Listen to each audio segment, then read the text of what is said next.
आज भागवत जी की एकदम अद्भुत कथा आपको सुना रहे हैं, पर उससे पहले कुछ चर्चा जरूरी है आपसे।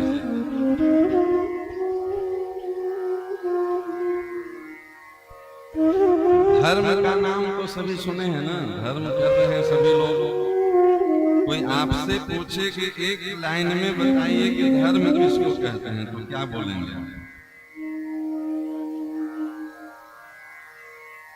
अपने मन में विचार करके जवाब देते जाइए। धर्म को एक लाइन में बताना हो कि धर्म किसे कहते हैं, तो क्या कहेंगे?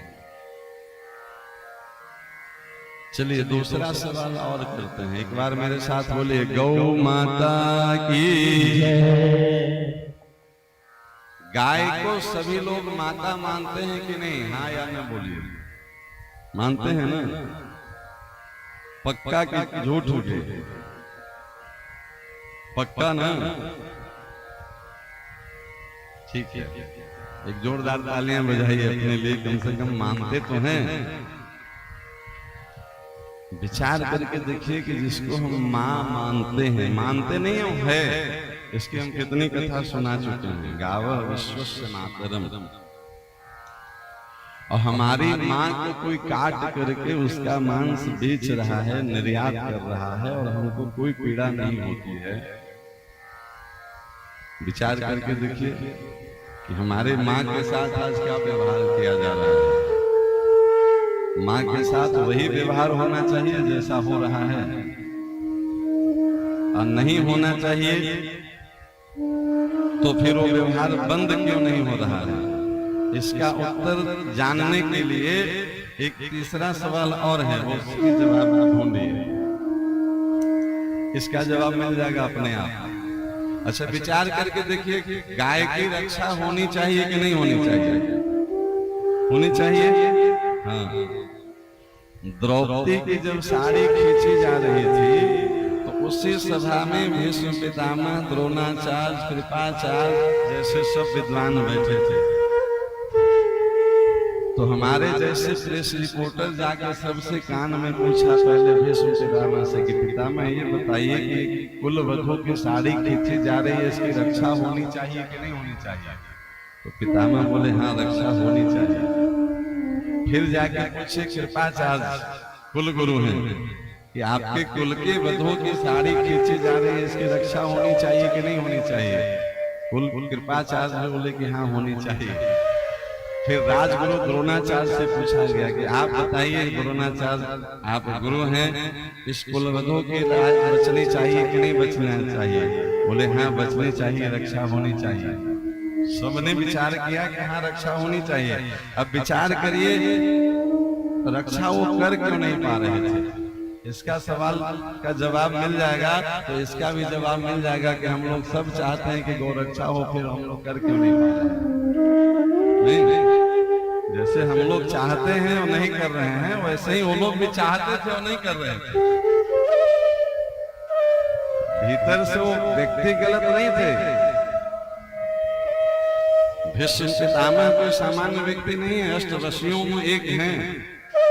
द्रोणाचार्य का पढ़िए कथा, तो द्रोणाचार्य साक्षात धनुर्वेद हैं, मूर्तिमान वेद प्रकट होकर के जो है सो धनुर्वेद में विद्या दे रहे थे। कृपाचार्य आचार्य हैं, तो आचार्य का मतलब ही होता है जो आचरण से शिक्षा दे। विचार करके देखिए कि अच्छा, सब चाहते थे, सबका मत पांडव के पक्ष में था, पांडव के विरोधी इसमें कोई नहीं थे। उसके बाद भी हम चाहते हैं कि द्रौपदी की रक्षा हो, फिर भी हम मौन बैठे हैं। इसका जवाब मिला किसी को कि क्यों नहीं कर पा रहे थे? इसका जवाब भीष्म पितामह से पूछे थे द्रौपदी कब, जब वो कुरुक्षेत्र में बाण शैया पे बैठे थे, तो पांडव सहित द्रौपदी, कुंती, भगवान कृष्ण मिलने गए थे। तो द्रौपदी पूछी कि पितामह आपकी आज्ञा हो और आपको फुर्सत हो तो आपसे एक सवाल कर लें? हाँ बेटा कर लो। ये द्रौपदी कब कर रही है? जब उस बाण सैया पे बैठे बैठे विष्णु सहस्त्र नाम का उपदेश किए हैं भीष्म पितामह धर्मराज युधिष्ठिर को। द्रौपदी बोली कि प्रभु आपकी आज्ञा हो और आपको फुर्सत हो तो एक सवाल आपसे कर लें। हाँ बेटा करो। बोले आपके पास जब इतना धर्म का ज्ञान है तो आप जिस धर्म की सभा में बैठे थे उस सभा में अधर्म हो रहा था तो आप विरोध क्यों नहीं किए थे? अच्छा उनकी क्षमता आप देख लीजिए। भीष्म पितामह भगवान परशुराम को युद्ध में संतुष्ट किए हैं, वो कोई कायर व्यक्ति नहीं है। अगर वो अकेले खड़ा हो जाते तो कौरवों की सेना में किसी की मजाल नहीं थी कि वो द्रौपदी की तरफ देखती।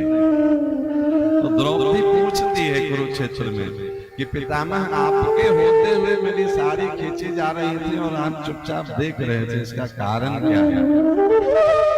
अगर आप इस कथा को नहीं सुने हैं तो सुनिए, आप गूगल करके इसको सर्च करिएगा जो हम बता रहे हैं। भीष्म पितामह क्या बोले?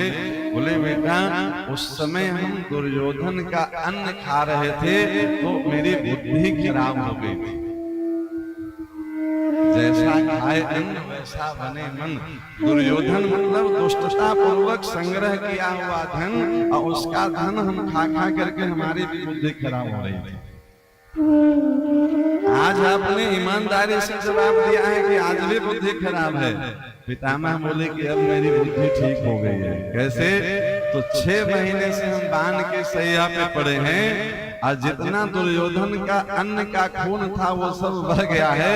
6 महीना से हम सिर्फ गंगा जल पी रहे हो और अर्जुन बाण के द्वारा जल की व्यवस्था किया था। बस उस पे है।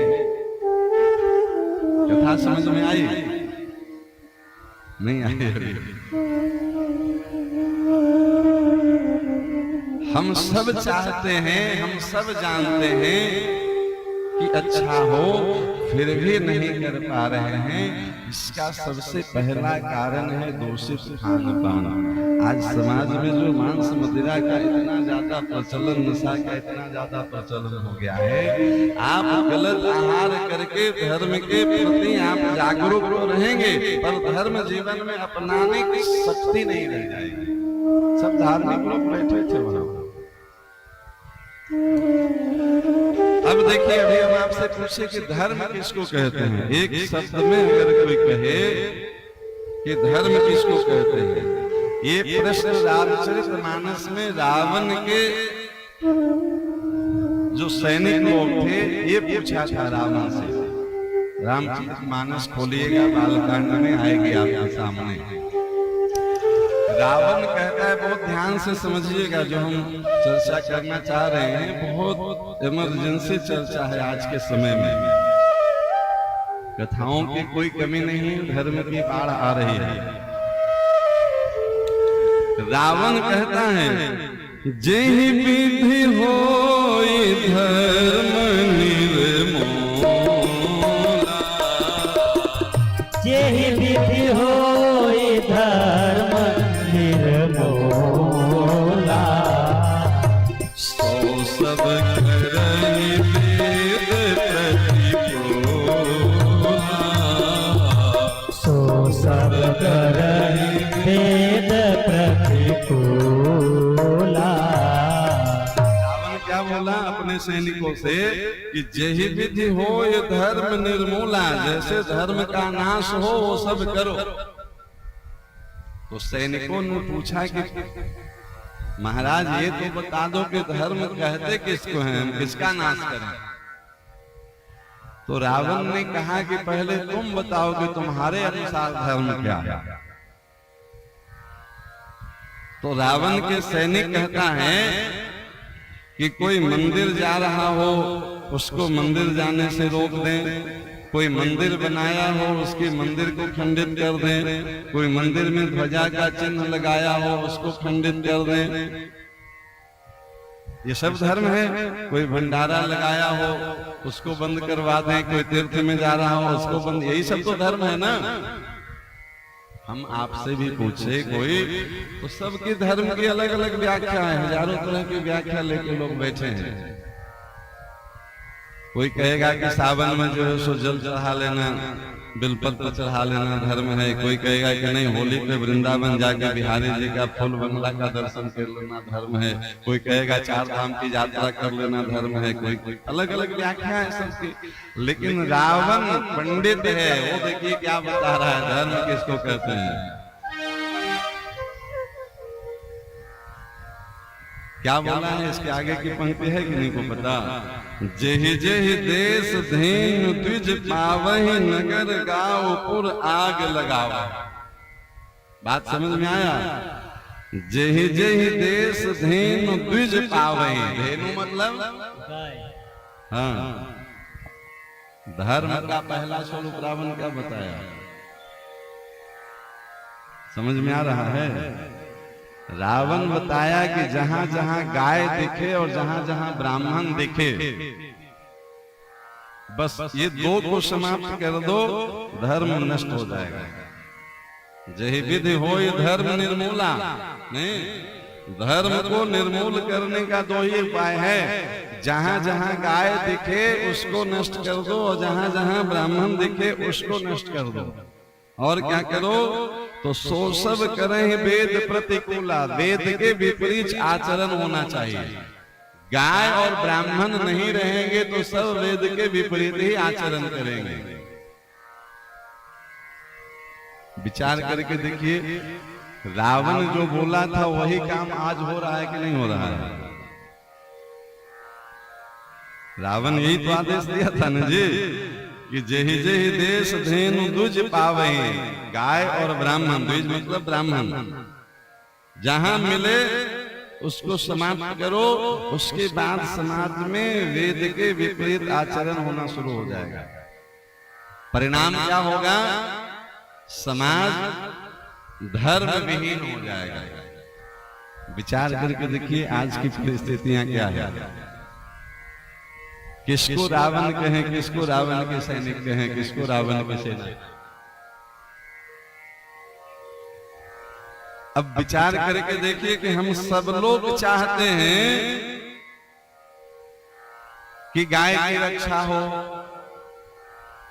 अब फिर भी हम लोग नहीं कर पा रहे हैं। क्यों नहीं कर पा रहे हैं, कहां दिक्कत रह जा रही है। रावण सिर्फ बोला नहीं, इसको किया है। आगे की चौपाई सुन लीजिए, छंद है। जप जोग विरागा तप मख भागा, श्रवण सुनई रस सीसा, आत्म मुख भावै न पावै, हरि सब गालै कीसा, अस भ्रष्ट अचारा संसारा, धर्म सुनिए नहीं जाना, ते योग विदास देश निकास, योग वेद पुराण। क्या हुआ, असभ्रष्ट अचारा भा संसारा, धर्म सुनिए नहीं खाना। रावण ऐसा किया। आप कथा सुने होंगे, जब राम जी वनवास में गए तो एक हड्डियों का पहाड़ दिखा था उनको, जिसको देख करके भगवान राम संकल्प किए थे, निश्चरहीन करो मही भुज उठाए पंचहीन। और हड्डियों का पहाड़ किसका था, गाय और ब्राह्मण का। जितने गाय और ब्राह्मण थे सबको नष्ट कर दिया, करवा दिया। अब विचार करिए, वो सिर्फ अकेले नहीं कर रहा था। रावण तो लंका में रहता था, उसके चेले यही बक्सर में विराजते थे, चारों दिशाओं में फैला हुआ था। नहीं जी, ताड़का सुबाहु का वध आपके बगल में हुआ है। इसका मतलब वो जगह जगह पे अपना पैर फैला रखा था। खरदूषण त्रिशला वाली की आप देख लीजिए तो वो नासिक के आसपास में है, चारों तरफ वो पैर जमा चुका था। आज भी रावण मरा नहीं है, रूप बदल के किसी न किसी रूप में। हमको करना क्या होगा, तो इसमें देखिए एक पंक्ति आई, जेहि विधि होय धर्म निर्मूला, सो सब करहि वेद प्रतिकूला। जब तक गाय की रक्षा नहीं होगी, धर्म की रक्षा नहीं होगी। आप मंदिर बना लीजिए, तो मंदिर का इतिहास पढ़ लीजिए आप। सोमनाथ मंदिर का इतिहास पढ़ लीजिए कि कितना सोना था, कितना बार लूटा गया। काशी विश्वनाथ का इतिहास पढ़ लीजिए, राम मंदिर का इतिहास पढ़ लीजिए, कृष्ण मंदिर मथुरा का इतिहास पढ़ लीजिए। जहां जहां मंदिर में आप सोना जड़वाए थे, नहीं, मंदिर में आप धन लगा दीजिए। ये मंदिर धर्म का प्रतीक है, एकमात्र कारण नहीं है धर्म का। अब देखिए मंदिर प्रतीक कैसे है, मंदिर से हम धर्म को कैसे जगा सकते हैं। सामने हमारी दुर्गा माता की मंदिर है, थोड़ा दुर्गा माता का परिचय देखिए। दुर्गा सप्तशती का पाठ करते होंगे आप लोग, करते नहीं होंगे तो करवाते होंगे। नवरात्रा में तो पाठ होता होगा। एक पर्वत की बेटी पार्वती, हम चर्चा किए थे कि ये कल ही चर्चा किए थे कि दुर्गा जी का 8 हाथ क्या है, शक्ति का प्रतीक है, संजय शक्ति। 4 वर्ण में, चारों के 2-2 हाथ इकट्ठा हो जाए तो धर्म की रक्षा के लिए, राक्षस के नाश के लिए। इन्हीं दुर्गा जी का कथा आता है, दुर्गा सप्तशती में पढ़िएगा, हम मंत्र बता दे रहे हैं।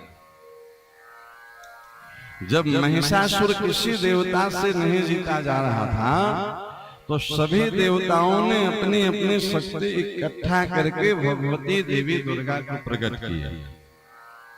दुर्गा जी एक पहाड़ पे बैठ करके और इनकी सहेलियां जो है सो इनका श्रृंगार कर रही थी। तो महिषासुर का जो चेला लोग था वो देखा कि एक बहुत सुंदरी देवी है। वो जाके महिषासुर को बोला कि इतनी हम पहले नहीं देखे हैं, ये तो आपकी पटरानी होना चाहिए। महिषासुर बोला कि जाओ उनको आदेश करो कि हमारे स्वामी आपको अपना पटरानी बनाना चाहते हैं। संदेश भेजा तो भगवती दुर्गा बोले कि हमें अगर वो अपना पटरानी बनाना चाहता है तो उसको बोलो कि हमको वो युद्ध में संतुष्ट करे, हम उसी से विवाह करेंगे जो युद्ध में हमको पराजित करेगा।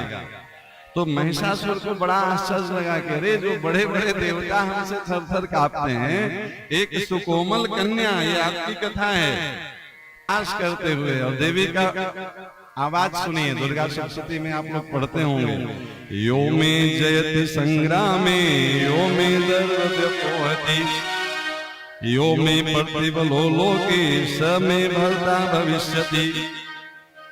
अर्थ समझे, यो में जयति संग्रामे, अगर तुम हमको विवाह करना चाहते हो हमसे तो यो में जयति संग्रामे, युद्ध में हमको हराओ, तुम हमको जीतो, तुम बहुत बलवान हो। यो में जयति संग्रामे यो में दर्पद्योपहति, अगर हमको नहीं जीत सके तो दर्प मतलब तुम्हारा सब अहंकार हमें ही जो है सो धूल में मिला देंगे। बहुत अहंकार लेकर के आए हो कि बहुत वीर योद्धा हो, तो या तो तुम हमको जीतो या तुम्हारे अहंकार को यही धूल में मिला देंगे। अगर तुम हमको जीत लिए तो हम तुमको वचन देते हैं, यो में प्रतिबलो लोके स में भर्ता भविष्यति, भविष्य में मतलब जीतने के बाद हम तुमको स्वीकार कर लेंगे पति के रूप में। परिणाम क्या हुआ आगे पढ़िएगा दुर्गा सप्तशती में। महिषासुर का वध हुआ ना। अब महिषासुर के वध के बाद एक दूसरा राक्षस प्रकट हुआ जिसको रक्त बीज कहते हैं। उसकी विशेषता क्या थी कि उसका रक्त जहां जहां धरती पे गिरता था वहां वहां फिर से रक्त बीज प्रकट हो जाता था। तो यही भगवती दुर्गा कालिका का रूप ली। पता है क्यों ली कालिका का रूप? महाराज हाथ में खप्पड़ ली और एक हाथ में तलवार ली, बोले दुष्टों को तब तक मारेंगे जब तक ये समाप्त न हो, और इसका एक बूंद रक्त धरती पे नहीं गिरने देंगे, एक भी रक्त बीज को नहीं जीवित रहने देंगे। जब तक धरती से हम दुष्टों का संहार न कर लें तब तक हम चैन की सांस नहीं लेंगे। ये है भारत की देवियां। ताली बजाने से पहले एक बार सोचिए कि उस देवी की पूजा आप करते हैं, आप अच्छा फूल सुपारी चढ़ा के चले जाते हैं, उस देवी से शिक्षा लीजिए कि जो दुष्ट हमारे धर्म को नष्ट करने के लिए आज दिन रात मेहनत कर रहा है, उसके प्रति हमको उस चंडी से कुछ सीखना चाहिए कि नहीं सीखना चाहिए? क्यों जी? हमारे यहाँ की एक देवी अगर तलवार उठा ले तो रक्त बीज और महिषासुर की ऐसी की तैसी कर दे, तो इतनी देवियां और इतने देवता पूरे भारतवर्ष के जो अपने सनातन हिंदू धर्म के लोग हैं वो संकल्प कर लें, तो क्या आज इस धरती के असुर को मिटा करके हमको रक्षा नहीं कर सकते हैं? और नहीं कर सकते हो तो घंटी बजाने से जो है सो माता प्रसन्न नहीं हुई। माता क्यों प्रकट हुई थी, एक बार विचार तो करिए। हम लोग मंदिर की जो है सो तल्ला बढ़ाने में लगे हैं, 3 तल्ला हो गया, 1 तल्ला और बढ़ा लें, उस पे सोना लगवा दें, उस पे हीरा जलवा दें। देवी प्रकट क्यों हुई थी? रीजन होना चाहिए ना। जो देवी असुरों की संहार के लिए और धर्म की रक्षा के लिए, धर्म की रक्षा मतलब क्या है? गाय, ब्राह्मण और वेद नहीं। मंदिर बने अच्छा बात है, पर मंदिर से समाज में समाज को जागरूक करने का काम न हो तो बस वो खाली आरती दिखाने का काम के लिए मंदिर नहीं होना चाहिए समाज में। हम नहीं कह रहे हैं, बहुत बुद्धिमान आदमी कह रहे हैं। हनुमान जी का नाम सुने आप लोग? हनुमान जी जब गए लंका में, उसी रामचरितमानस में पढ़िएगा तो लंका के बारे में क्या लिखा? मंदिर मंदिर प्रतिकर शोधा, देखे जहते हैं अग्नि जोधा। पूरे लंका मंदिर जैसी बनी थी, लेकिन हनुमान जी किसको खोज रहे थे? सीता। सीता यानी भक्ति को। अब मिला क्या? तो देखे जहते हैं अग्नि जोधा। हनुमान जी बोले अरे मंदिर में भक्ति दिखता नहीं है, ये सब जो है सो पहलवान लोग दंड बैठक कर रहे हैं। तो मंदिर में झगड़ा करने वाले हो ऐसा मंदिर समाज में नहीं रहना चाहिए। एक क्षण निर्णय करने में लगा और दूसरे दिन जो है सो एक मंदिर में आग लगा दिए हनुमान जी। नहीं, जिस मंदिर से समाज कल्याण का काम न हो, धर्म की जागृति का काम न हो, उस मंदिर का समाज में क्या मतलब? ये हनुमान जी किए कि नहीं किए? हनुमान जी कौन है? ज्ञानी नाम अग्रगण्यम बुद्धिमताम वरिष्ठम। हमारी न माने, शास्त्र की माने कि नहीं माने?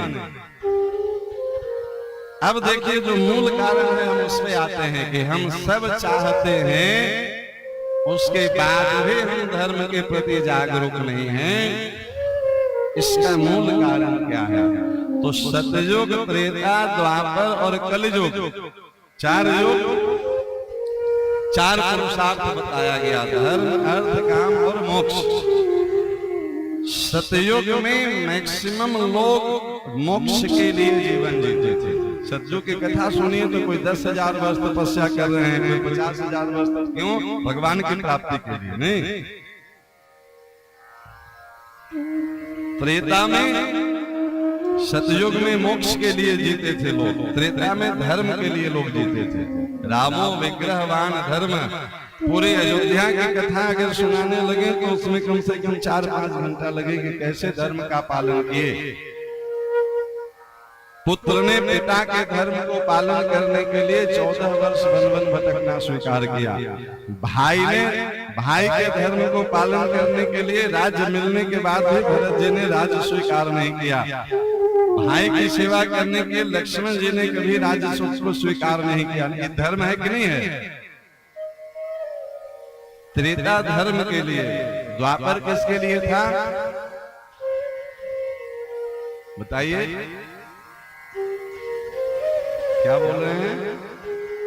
धर्म के लिए नहीं, धर्म, अर्थ, काम और मोक्ष। कर्म तो इसमें है ही नहीं। 4 पुरुषार्थ।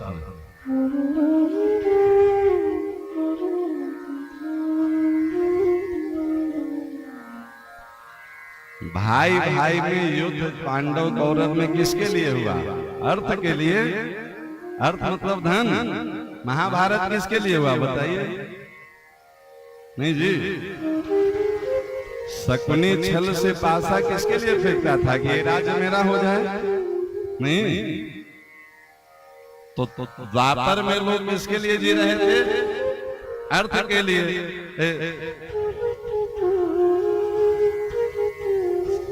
सतयुग में मोक्ष के लिए, त्रेता में धर्म के लिए, धर्म अर्थ काम, द्वापर में काम के लिए, अपनी कामना की पूर्ति के लिए लोग हम जो चाहें वो हमको मिल जाए, नहीं, द्वापर में अपनी अपनी इच्छा पूर्ति करने के लिए लोग जी रहे थे।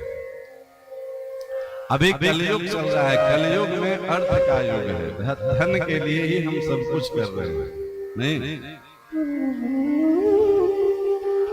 हम वहां जाते हैं जहां से हमको पैसा मिले, या वहां जाते हैं जहां हमको पैसा खर्च करना हो। उद्देश्य दोनों है, नहीं, ज्यादा पैसा हो गया तो भैया आप जा रहे हैं तो क्या घूमने जा रहे हैं, टूर पे जा रहे हैं, धन ही है कारण। आपके पास पैसा नहीं हो तो कहां जाएंगे? तो चारों पुरुषार्थों में अभी जो युग चल रहा है वो अर्थ प्रधान युग चल रहा है। पैसे के लिए अभी कुछ भी करने को लोग तैयार हैं। अब हम पिछले 6 दिनों से जो गौ महिमा की कथा सुना रहे हैं, ये हम नहीं सुना रहे, भगवान कृष्ण सुना रहे हैं। कृष्ण का अवतार ही गोरक्षा के लिए। अब विचार करके देखिए कि क्या गाय से हमको अर्थ की प्राप्ति हो सकती है? मोक्ष, धर्म और काम बिना गाय के संभव नहीं है। कोई धर्म कृति ही नहीं है उसके बिना। आप किसी भी शास्त्रीय पद्धति से कोई धर्म को निकाल लीजिए तो बिना गाय का कोई कार्यक्रम नहीं है आपका भारतीय हिंदी संस्कृति में। अब मनमुखी कर ले तो अलग बात है, बिना यज्ञ का आप कोई कर्मकांड नहीं कर सकते हैं। और यज्ञ के लिए पंचगव्य पंचामृत चाहिए कि नहीं चाहिए? पुराणों में कथा आती है कि एक देवी है जो अपने मल से गणेश जी का निर्माण किए हैं। उस देवी का नाम जानते हैं आप लोग? जानते हैं ना? क्या नाम है उनका? पार्वती। उनका स्वरूप क्या है? विचार करिए, आज भी एक देवी के मल से गणेश का निर्माण करते हैं आप लोग, नहीं? किस देवी का मल इतना पवित्र है जिससे गणेश बनते हैं? बताइए, जानते हैं कि नहीं जानते हैं? मल मतलब क्या? वो गाय ही है जिसके मल से गणेश का निर्माण होता है। और गणेश की पत्नी का नाम क्या है? रिद्धि सिद्धि। रिद्धि सिद्धि का मतलब क्या होता है? धन संपत्ति होता है कि नहीं होता है? इसका मतलब है कि धन गाय में नहीं, धन तो महाराज गाय के गोबर में निवास करती है। लिखा है गो में बसते लक्ष्मी। कथा सुना चुके हैं हम। सब देवता आ रहे थे सर्टिफिकेट लेने, प्रमाण पत्र, तो लक्ष्मी जी भी आई और गंगा जी भी आई ने। तो लक्ष्मी जी को कहाँ वास मिला? गाय के गोबर में। और गंगा जी को वास मिला गोमूत्र में। विचार करके देखिए, आज भी गंगा जहां से निकलती है, गंगोत्री से जिस स्थान से निकलती है, उस स्थान का नाम क्या है? गोमुख कहते हैं, नहीं? विचार करिए, गंगा ने हमको गाय नहीं दी है, गाय ने हमको गंगा प्रदान की है प्यारे ने। इसका मतलब क्या है? जिस गंगा की इतनी महिमा है उससे भी अनंत गुनी महिमा गाय की है।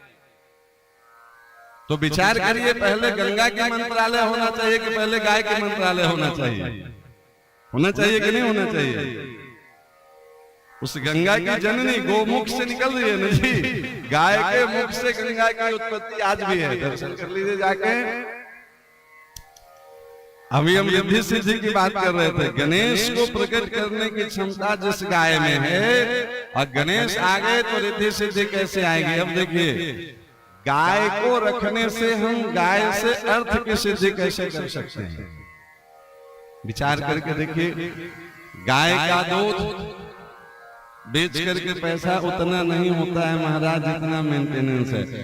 गाय की दूध नहीं है, हम नहीं कह रहे हैं। विवेकानंद जब विदेश में अपना प्रवचन कर रहे थे तो उनसे पूछा गया था कि आप ये बताइए कि सबसे बढ़िया दूध किस पशु का है। तो विवेकानंद क्या बताए थे? विवेकानंद बोले कि सबसे बढ़िया दूध भैंस का होता है। तो लोग पूछा कि अरे महाराज आप भारत से आए हैं और भारत में गाय की महत्ता है, आप भैंस की महिमा बता रहे हैं। बोले आपने हमसे दूध पूछा तो दूध सर्वश्रेष्ठ भैंस की होती है, रह गई गाय की बात तो गाय की दूध नहीं होती है, गाय की दूध तो अमृत होती है प्यारे। अमृत को बेचा नहीं जाता है, बांटा जाता है, इसलिए पंचामृत क्या करते हैं? अमृत की कीमत नहीं है प्यारे, पंचामृत बनती है तो उसको बांटा जाता है। अमृत बांटिए समाज में, समझे कि नहीं? दूध बेचना हमारा व्यापार नहीं है और दूध से पैसा कमाना हमारा लक्ष्य नहीं होना चाहिए।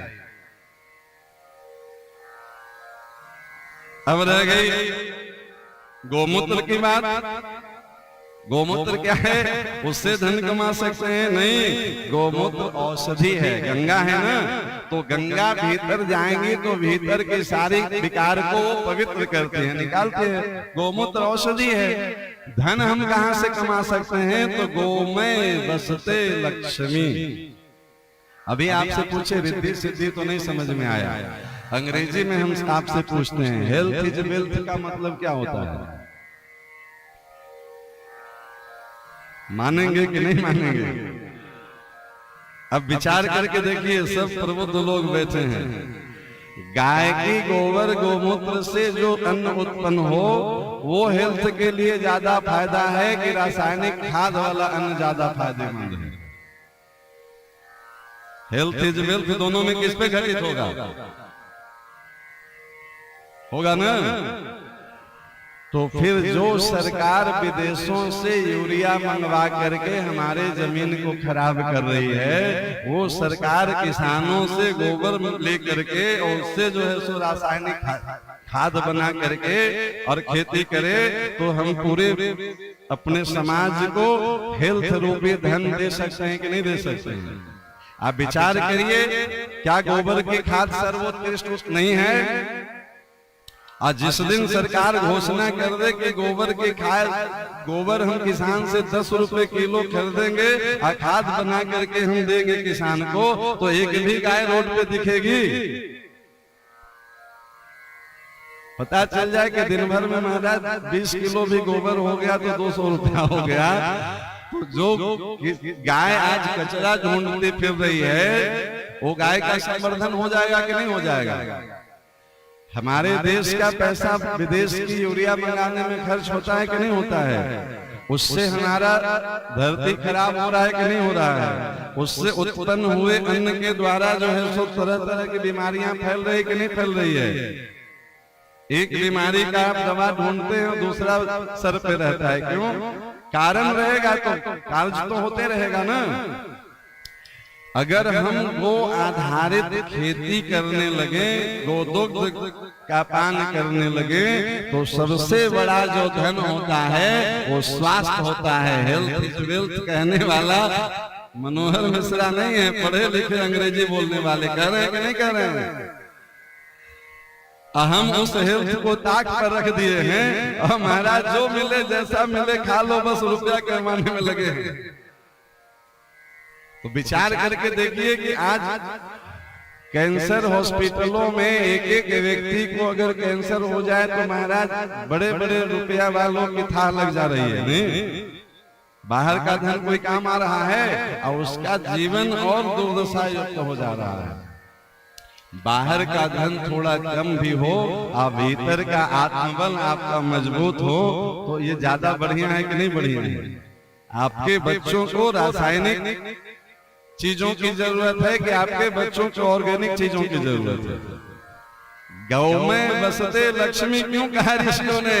गाय की गोबर जिस भूमि में पड़ेगी वहां से जो भी अन्न फल शाक खाएंगे वो आपके जीवन के लिए सबसे बड़ा धन स्वास्थ्य को देने वाला होगा। नहीं, बात समझ में आ रही है कि कोई अन्यथा भाव लग रहा है?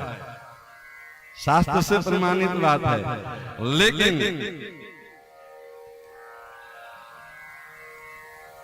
महाभारत का एक श्लोक है, महाभारत का एक खिल भाग है श्रीमद् गीता, भगवत गीता, उसके श्लोक सबको याद होगा। यदा यदा हि धर्मस्य निर्भवति भारत, है ना।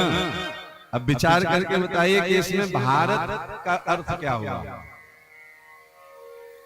गाय की कथा सुना दिए, भागवत जी की कथा सुना दिए, व्यवहार की चर्चा सुना दिए, अब थोड़ी भारत की कथा सुन लीजिए। यदा यदा हि धर्मस्य ग्लानिर्भवति भारत, इसमें भारत संबोधन किसका है?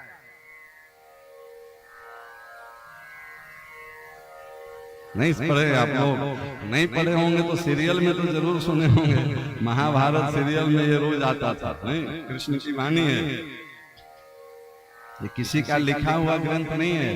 कुरुक्षेत्र में अर्जुन के सामने रथ पे खड़े होके भगवान कृष्ण बोल रहे हैं, यदा यदा हि धर्मस्य ग्लानिर्भवति भारत अभ्युत्थानम् धर्मस्य तदात्मानं सृजाम्यहम् परित्राणाय साधूनां विनाशाय च दुष्कृतां धर्म संस्थापनार्थाय संभवामि युगे युगे। ये पूरा श्लोक है, हमको पूरा श्लोक की व्याख्या नहीं करना है, हमको बस ये देखना है कि इसमें भारत कौन है। यही भारत है जिसको हम जानते हैं कि कोई और भारत है।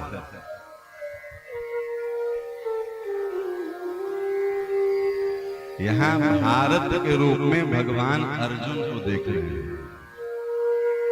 भारत संबोधन अर्जुन को है। गीता किसको सुना रहे हैं आगे करके? हे भारत, जब जब धर्म की ग्लानि होती है तब तब हम अवतार लेते हैं, यही है ना। भारत मतलब अर्जुन। अर्जुन क्या है? उपलक्षण है भक्त का। भगवान अपने सभी भक्तों को भारत संबोधन कर रहे हैं, लेकिन वहां सीधे सीधे टू द पॉइंट अर्जुन से बात कर रहे थे। अब उस अर्जुन की दशा सुनिए। 12 वर्ष का वनवास और 1 वर्ष का अज्ञातवास जब हो गया, शर्त ये थी कि अज्ञातवास में अगर उसको पहचान लिया गया तो फिर से 12 वर्ष वनवास और 1 वर्ष अज्ञातवास भोगना पड़ेगा। तो अज्ञातवास जैसे ही प्रारंभ हुई तो 5 पांडव रूप बदल करके विराट नरेश के यहाँ रह रहे थे। नहीं, भीम भैया रसोईया का काम कर रहे थे, धर्मराज युधिष्ठिर कंक के रूप में सेवक बन के सेवा कर रहे थे। अर्जुन उसमें बृहंदला नाम के गंधर्व के रूप में वो महाराज तबला सिखाने का काम कर रहे थे। घुंघरू बांध के दिगदा दिगदी थे करते थे, नाचते थे। अपनी गांडीव को वो एक वृक्ष पे टांग दिए थे। ऐसा रूप बनाए महाराज 5 पांडव। दुर्योधन खोजते खोजते थक गया, नहीं पता लगा सका। बहुत ध्यान से सुनिएगा। तब दुर्योधन जाता है भीष्म पितामह के पास कि पितामह, ये पांडव को धरती खा गई कि आसमान निकल गया, हम सारे गुप्तचर लगा दिए, सारे सीआईडी वाले फेल हो रहे हैं, कहीं पता ही नहीं लगा हमको। तो महाभारत में इसका विस्तार से वर्णन है। भीष्म पितामह एक श्लोक सुनाए, गावश्च बहुलास्तत्र न कृष्यश्च न च दुर्बलः गावश्च बहुलास्तत्र। बोले दुर्योधन, जहां बहुत सी गाय होगी ना वहां पता करो, वहां अर्जुन, वहां भारत मिलेगा। भारत संबोधन है ना अर्जुन का। बोले जहां बहुत सी गाय होगी वहां भारत मिलेगा। भारत कहाँ है? भारत किसको कहते हैं बोलो ना? जहां बहुत सी गाय होगी उसको भारत कहते हैं। पर गाय कैसी? तो गावश्च बहुलास्तत्र न कृष्य, दुबला पतला नहीं, न च दुर्बल न दुबला न पतला। जहां स्वस्थ सुंदर पुष्ट गैया हो उस झुंड में ढूंढो, वहां मिलेगा भारत। अभी भारत की स्थिति क्या है? वो नपुंसक बना हुआ है। पैर में घुंघरू बांध करके तबला लेकर के हमारा जो है सो सिकदा तो ही बजा रहा है, गांडीव रख दिया है पेड़ पे। ये स्थिति है न भारत की। अब देखिए दुर्योधन क्या करता है। हम ये श्लोक पढ़ रहे थे तो हमको लग रहा था कि कहीं आज का ही भारत तो नहीं है जो अपनी गांडीव को रख दिया है और जो है सो धूप बत्ती दिखाने में लगा हुआ है। नहीं जी, माता जी आप बैठ जाइए मंदिर में, हम आपको रोज धूप अगरबत्ती कर देंगे, धर्म की रक्षा हो जाएगी। सब अपने अपने, आज मंगलवार है तो कीर्तन कर लेंगे, आज शनिवार है तो शनि मंदिर चले जाएंगे, बस इतने से मतलब है। हमको रक्षा के लिए कुछ नहीं करना है। लेकिन विचार करिए, भारत को जब संबोधन कर रहे थे, यदा यदा हि धर्मस्य ग्लानिर्भवति भारत, भारत बोला कि केशव हम युद्ध नहीं लड़ेंगे, हम माला जपेंगे जाकर के जंगल में। नहीं, अर्जुन मोहग्रस्त था, बोला हम लड़ेंगे नहीं, हम भजन करके अपना जीवन काट लेंगे। श्रीमद् भगवत गीता का पहला श्लोक कितने लोग को याद है? नहीं याद है तो याद होना चाहिए। कहां से प्रारंभ होते हैं? धर्म क्षेत्रे कुरुक्षेत्रे संवेदा युयुत्सवा मामका पांडवाश्चैव किम अकुर्वत संजय। विचार करके देखिए भगवान क्या बोले भारत को। धर्म क्षेत्रे बोले धर्म मंदिर में नहीं, पहाड़ में नहीं, गुफा में नहीं, माला में नहीं, धर्म तो युद्ध के मैदान में है। जहां अधर्मी लोग हैं उसकी गला काटना ही तुम्हारा धर्म है, यही बता रहे हैं ना। धर्म क्षेत्रे नहीं जी, धर्म के लिए क्षेत्र में चलो बाबा। नहीं महाराज, हम तो बस किनारे भजन करके जो है सो अपना कल्याण कर लेंगे। भगवान बोले तुमको तब तक नहीं छोड़ेंगे जब तक तुम क्षेत्र में नहीं चलोगे। इसी के लिए 1800 श्लोक, 18 अध्याय गीता सुना है, 700 श्लोक नहीं। धर्म क्षेत्रे, इसके बाद क्या है? कुरुक्षेत्रे, धर्म क्षेत्रे कुरु, धर्म करना है तो क्षेत्र में चलो। कुरु मतलब क्या? धर्म क्षेत्रे कुरुक्षेत्रे, क्षेत्रे क्षेत्रे को कॉमन कर दीजिए तो क्या है? क्षेत्रे क्षेत्रे धर्मं कुरु, जहां जिस क्षेत्र में आपकी आवश्यकता हो उस क्षेत्र में उतर के धर्म करिए। अब देखिए इस क्षेत्र में कैसे उतरा है भारत, विचार करके देखिएगा। बहुत अद्भुत चिंतन है ठाकुर जी का। दुर्योधन को जब भीष्म पितामह बोले कि जहां बहुत सी गाय हो, गावश्च बहुला तत्र न कृष्यश्च न दुर्बल है, जहां स्वस्थ गाय हो, न दुबली हो न पतली हो, सुखी गाय जहां विचरण करते हो वहां जाओ, वहां तुमको भारत मिलेगा। तो विराट नरेश की बहुत विराट गौशाला थी। दुर्योधन को पता था कि सबसे बड़ी गौशाला और सबसे सुखी गौ माता विराट की गौशाला में रहती है। तो दुर्योधन ने विराट की गौशाला में हमला करवाया। दुर्योधन जैसे ही हमला करवाया विराट की गौशाला में, गैया रंभाई, और गैया रंभाई उस समय अर्जुन तबला बजा रहा था, घुंघरू बनी थी हाथ में पैर में।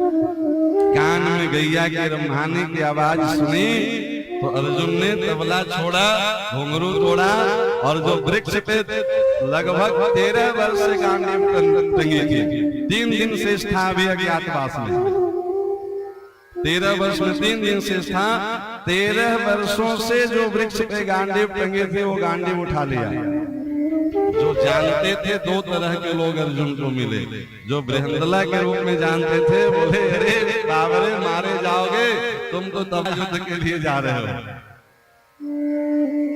और जो वास्तविक रूप में जानते थे वो बोले कि अरे पार्थ, अरे भारत, क्या तुम्हें शर्त नहीं पता है? अभी 3 दिन तुम्हारा अज्ञातवास शेष है, तुम पहचान लिए जाओगे तो फिर से 12 वर्ष वनवास, 1 वर्ष अज्ञातवास।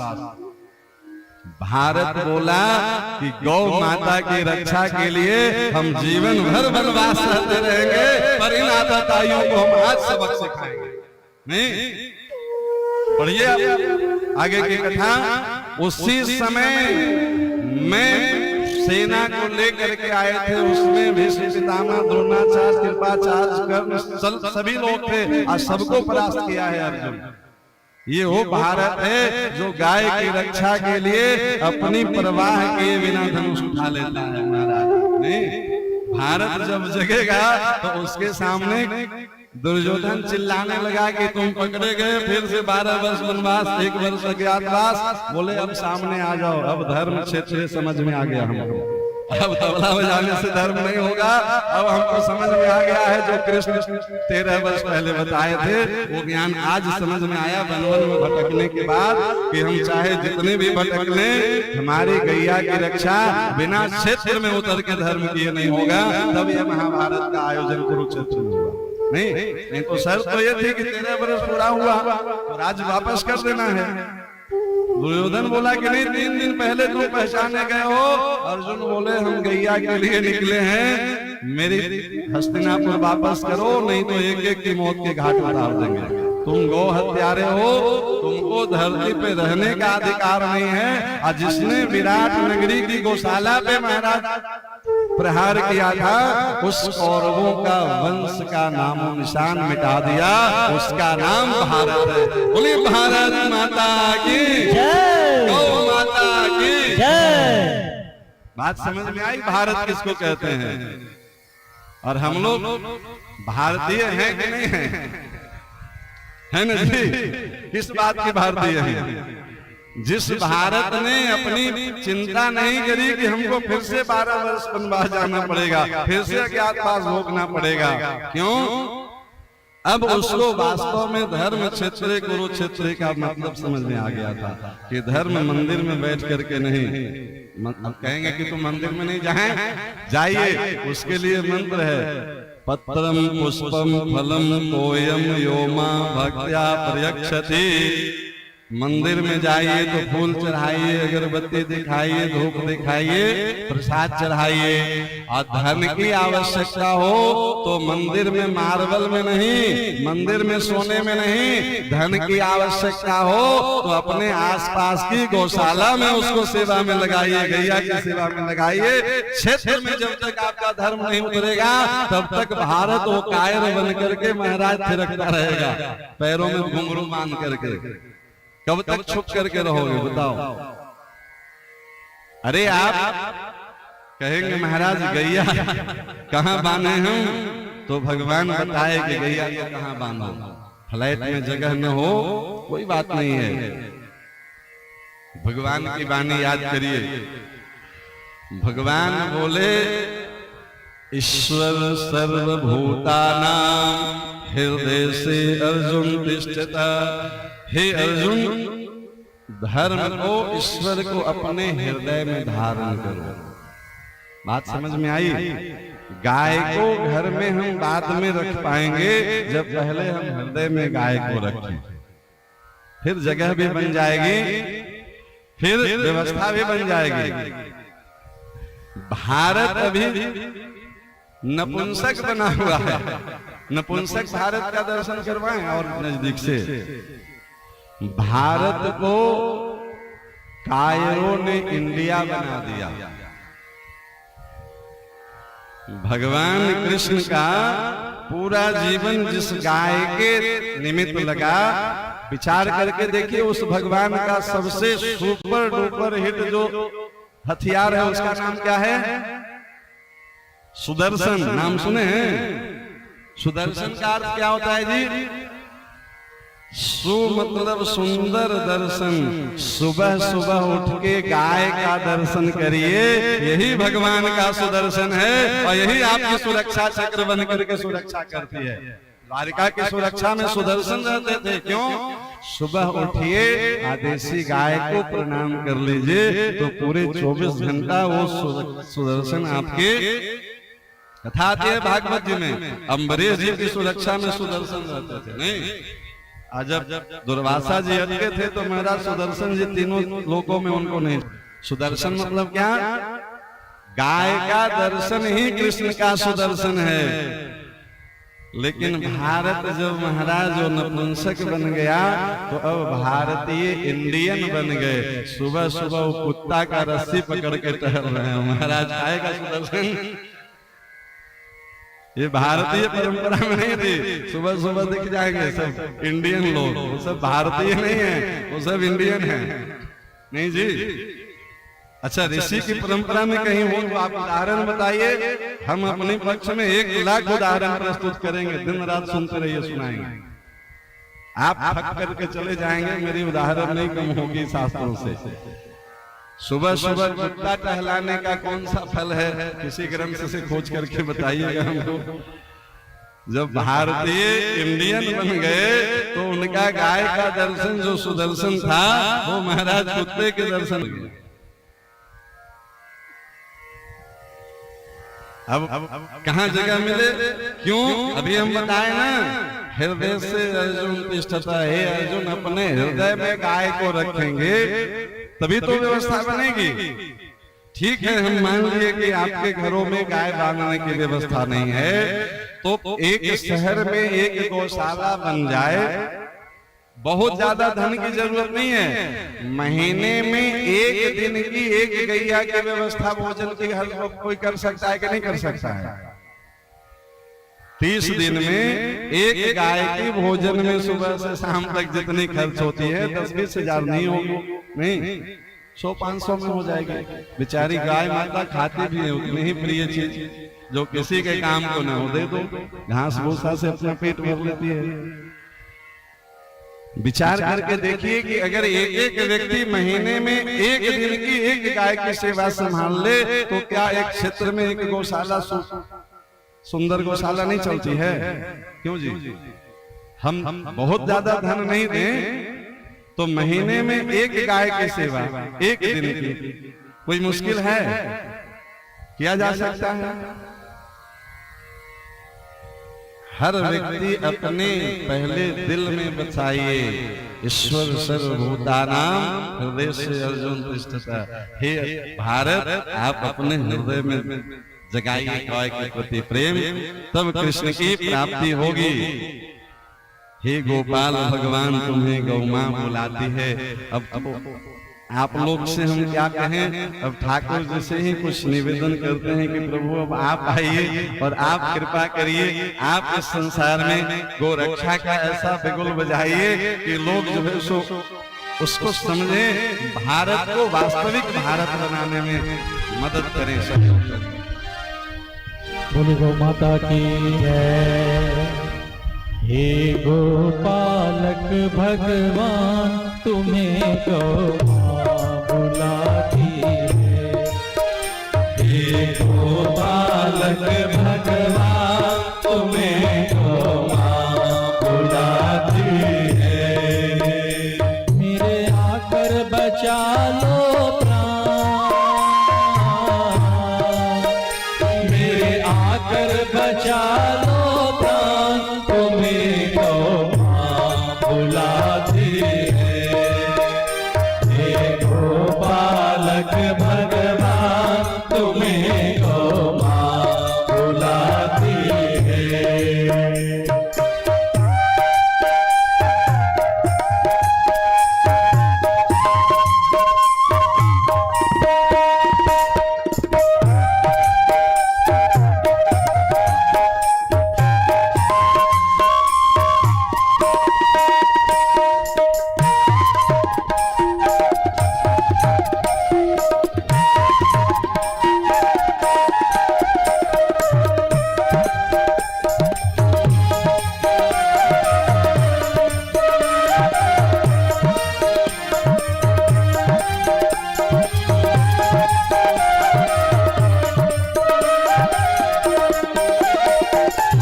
हिंदू मुस्लिम सिख ईसाई सबको दूध पिलाया।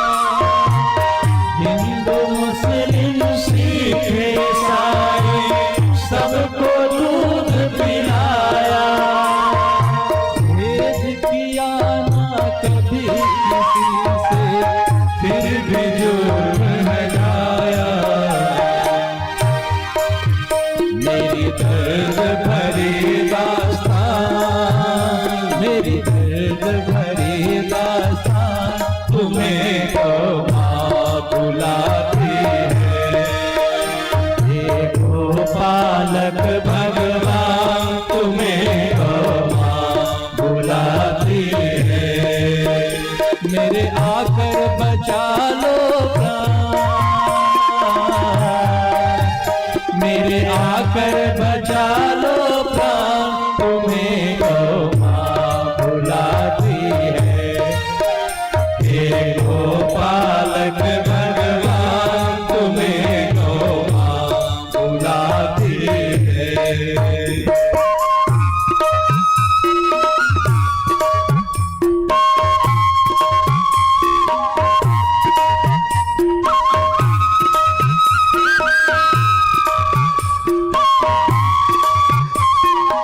बचा लो प्राण,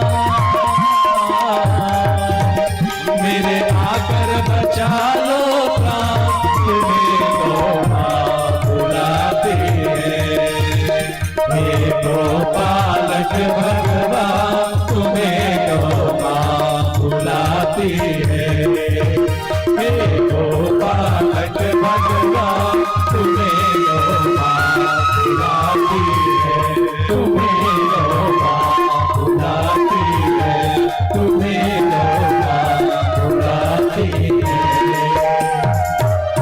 बोलिए गौ माता की जय।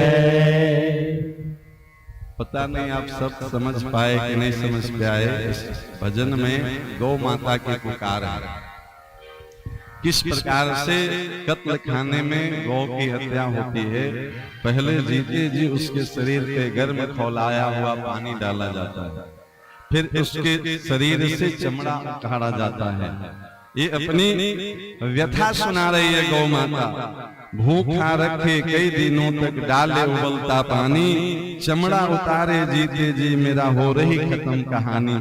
मैं थोड़े दिनों की मेहमान, जिस तरह से गौ हत्या हो रही है, गोकशी हो रही है, कुछ ही दिनों में आप देखिएगा गाय का दर्शन दुर्लभ हो जाएगा। किसी चीज की सीमा है ना भैया, आप उसका संवर्धन करेंगे नहीं और नष्ट करने वाले नष्ट करते जा रहे हैं।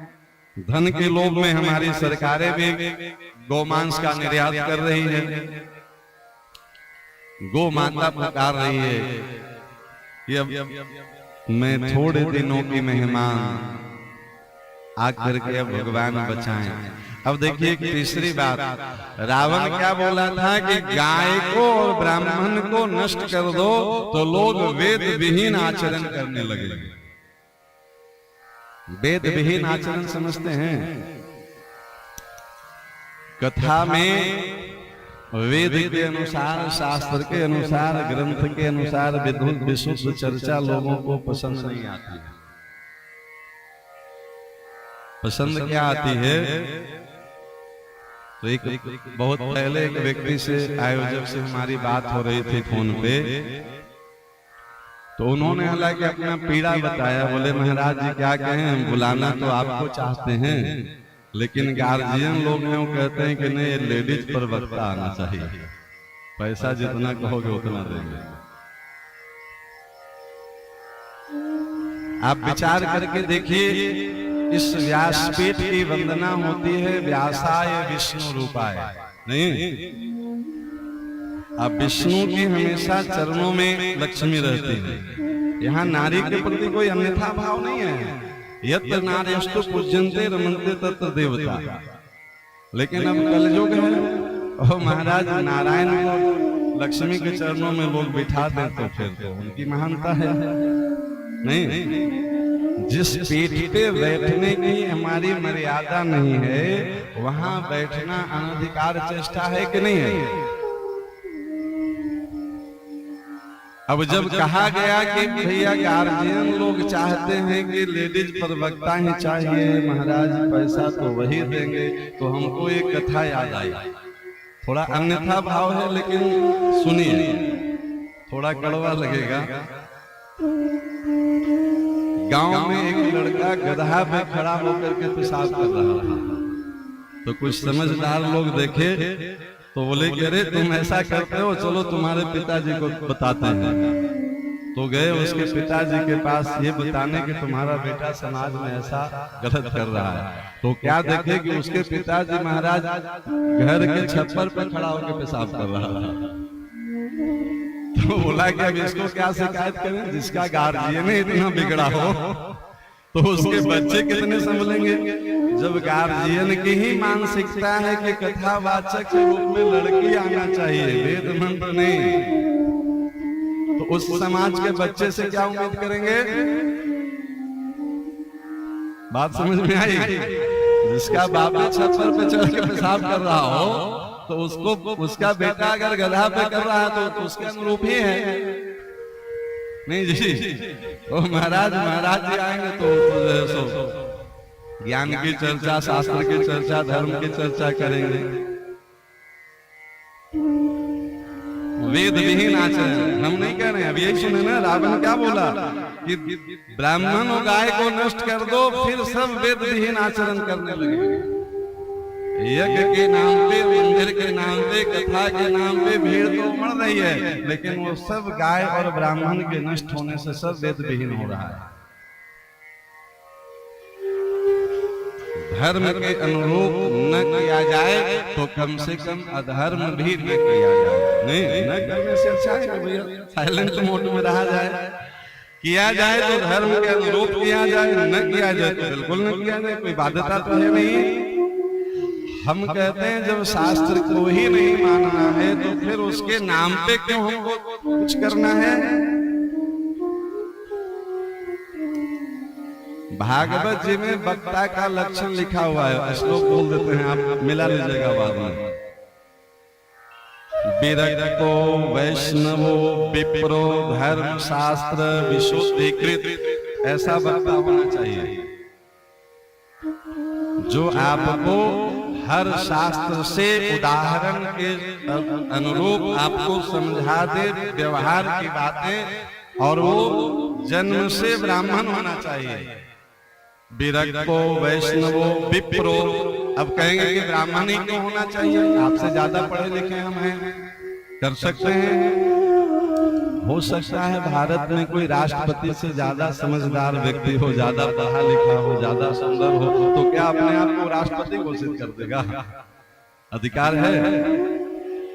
ब्राह्मणों मुख मासीत, ब्राह्मण भगवान के मुख हैं। गाय ब्राह्मण और अग्नि तीनों का गोत्र एक है, ये भगवान के मुख से प्रकट हुए हैं। वेद भगवान की वाणी है, तो वाणी जब भी निकलेगी तो मुख से निकलेगी कि शरीर के किसी भी अंग से निकलेगी? मर्यादा समझिएगा। अरे जिस ग्रंथ में लिखा है जब उसी की मर्यादा नहीं समझना है तो फिर उसके नाम पे कुछ करना ही क्यों है?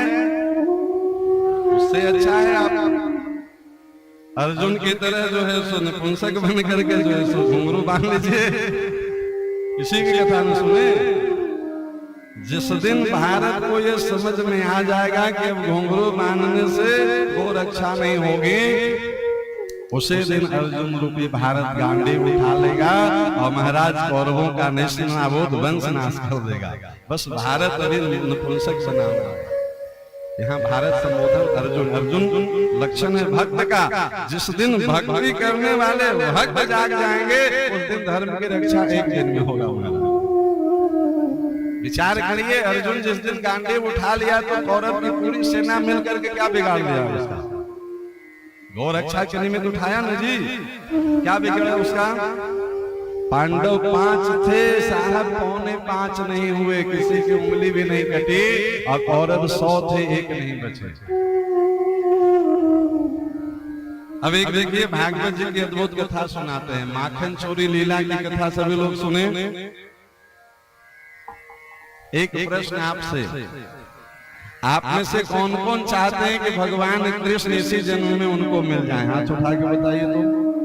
कोई नहीं चाहता है कि भगवान मिले, चाहते हैं ना? तो जोरदार ताली बजाइए। अब भगवान कैसे मिलते हैं उसकी एक कथा सुनाते हैं आपको। वास्तव में सब शौकीन मोड में बैठे हैं, क्या बोल रहे हैं महाराज समझ में नहीं आ रहा है कि महाराज कथा सुनाने के लिए बुलाते हैं कि पढ़ाने के लिए बुलाते हैं। इसीलिए तो लोग आपको ज्यादा बुलाते नहीं हैं। लेकिन क्या करें, हमको जो ड्यूटी भगवान दिए हैं वो पूरा करें कि नहीं करें? हम जजमान की खुशामद करें कि भगवान की खुशामद करें? दोनों में ज्यादा श्रेष्ठ क्या है? अब देखिए भगवान कैसे मिलते हैं। माखन चोरी लीला में एक कथा सुनिए बहुत ध्यान से। गीता में भगवान ने 3 प्रकार के योग की चर्चा की, ज्ञान योग, भक्ति योग, कर्म योग। दिक्कत हो रहा हो तो आप कुर्सी लेकर बैठ सकते हैं, कोई दिक्कत नहीं है। हाँ, इसके लिए व्यवस्था है। 10 वर्ष तक देसी गैया का दूध किसी बच्चे को पिलाइए तो वो जीवन भर स्वस्थ रहेगा। और रासायनिक प्रयोग करने वाले जो है सो पाउच वाले दूध से तो शरीर क्षरण ही होगा।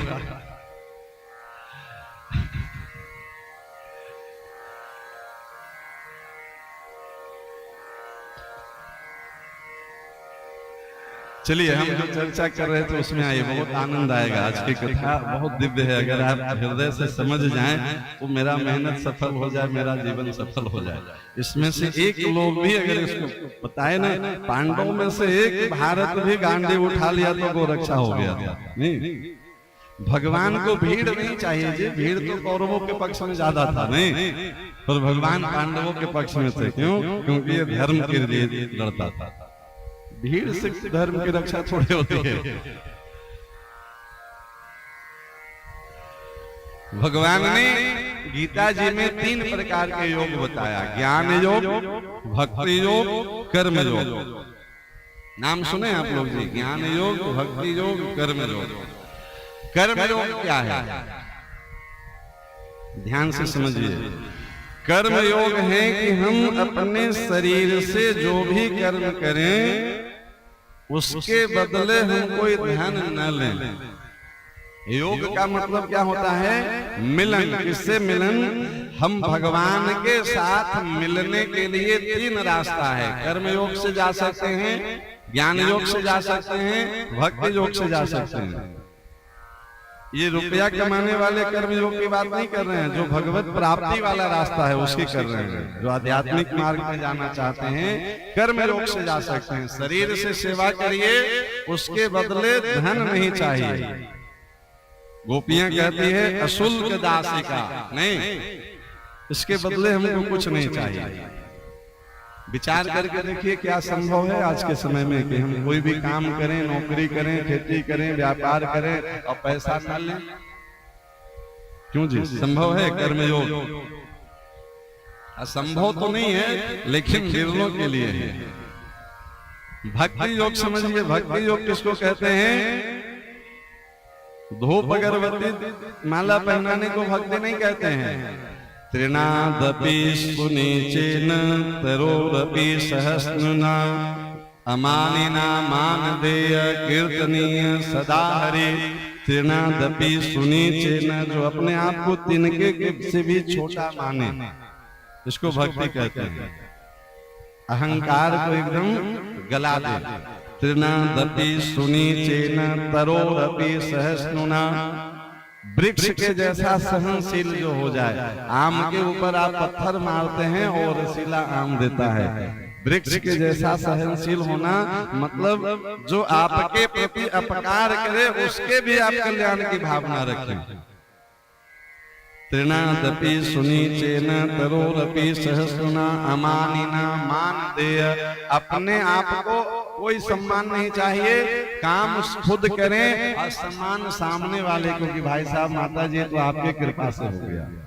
और कीर्तनिया सदा हरि, अपने निरंतर भगवान का नाम का कीर्तन करते रहे। सीताराम, राधे श्याम, राधा राधा, जो समझ में आए कोई एक नाम पकड़ लीजिए, इसको भक्ति कहते हैं। विचार करके देखिए कितने लोग ऐसा भक्ति कर रहे हैं। कथा सुनने में अच्छा लगता है, सुनाने में भी अच्छा लगता है, करने में आपके लिए भी कठिन है और मेरे लिए भी कठिन है। हम भी उसी में हैं, आप ही के पंक्ति में। अब तीसरा देख लीजिए, कर्म देख लीजिए, कर्म योग, ज्ञान योग, भक्ति योग देख लीजिए, ज्ञान योग। ज्ञान योग में क्या है? अहम ब्रह्मास्मि। ज्ञान योग में शरीर भाव से ऊपर उठ के आत्म भाव में जाना है। शरीर भाव में है तो हम ब्राह्मण हैं, आप वैश्य हैं, ये अलग अलग जाति में है। आत्मा भाव में जाइएगा तो देखिए, तो फिर सब में जो भगवान है आत्मा के रूप में विराजमान है, तो कोई छोटा नहीं, कोई बड़ा नहीं, सबके साथ समान दर्शन। सुनना कहना आसान है पर बहुत कठिन है महाराज। तो न हम ज्ञान योग से आपको पा सकते हैं, न भक्ति योग से, न कर्म योग से। कोई नया योग बना दीजिए। भागवत जी ने भगवान कृष्ण से ये प्रश्न किया कि भैया कर्म योग भी कल योग में कठिन है, हम कर्म करें और 1 रुपया न ले तो शरीर ही नहीं चलेगा, परिवार की तो छोड़ दीजिए। अब वो स्थिति भी नहीं रहा कि जंगल में रह के कंदमूल फल खा लीजिएगा, वो अभी उपलब्ध नहीं है। नहीं, समाज में साधु का वेश बना करके भिक्षा मांगिए तो महाराज हत्या हो जा रही है। नहीं, पालघर में संतों की हत्या हुई कि नहीं हुई? अब भिक्षा मांग करके भेजे बने आपका संभव नहीं है। भक्ति योग बन नहीं रहा है क्योंकि इतनी रासायनिक अन्न खा रहे हैं कि महाराज बुद्धि जो है सो भ्रष्ट हो रही है। ज्ञान योग सब में समान वर्तन बन नहीं रहा है। तो भगवान से विनती किए ब्रजवासियों ने कि प्रभु कोई नया योग बना दीजिए।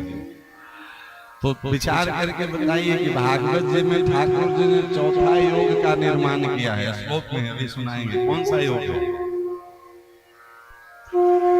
कितनी कथाएं आप सुनते रहते हैं चैनलों पे,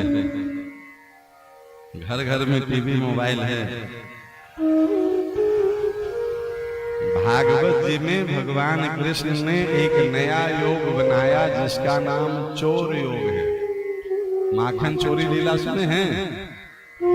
योग है। देखिए हम श्लोक सुना रहे हैं। बत्सान मुंचन वचिद असमय क्रोश संजात हासः अस्ते स्वादत्वयथ दधीपयः कल्पिते अस्ते योगे। अस्ते मतलब चोरी, अस्ते योग, चोर योग भगवान बनाए।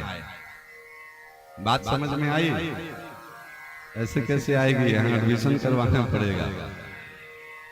चोर योग मंडली में सब एडमिशन करवाइए, फार्म भरिए। नहीं, घर घर के ग्वाल वाले इसमें एडमिशन करवाए थे, तब मंडली में शामिल किए थे ठाकुर जी। महाराज फार्म भरने में क्या लगेगा?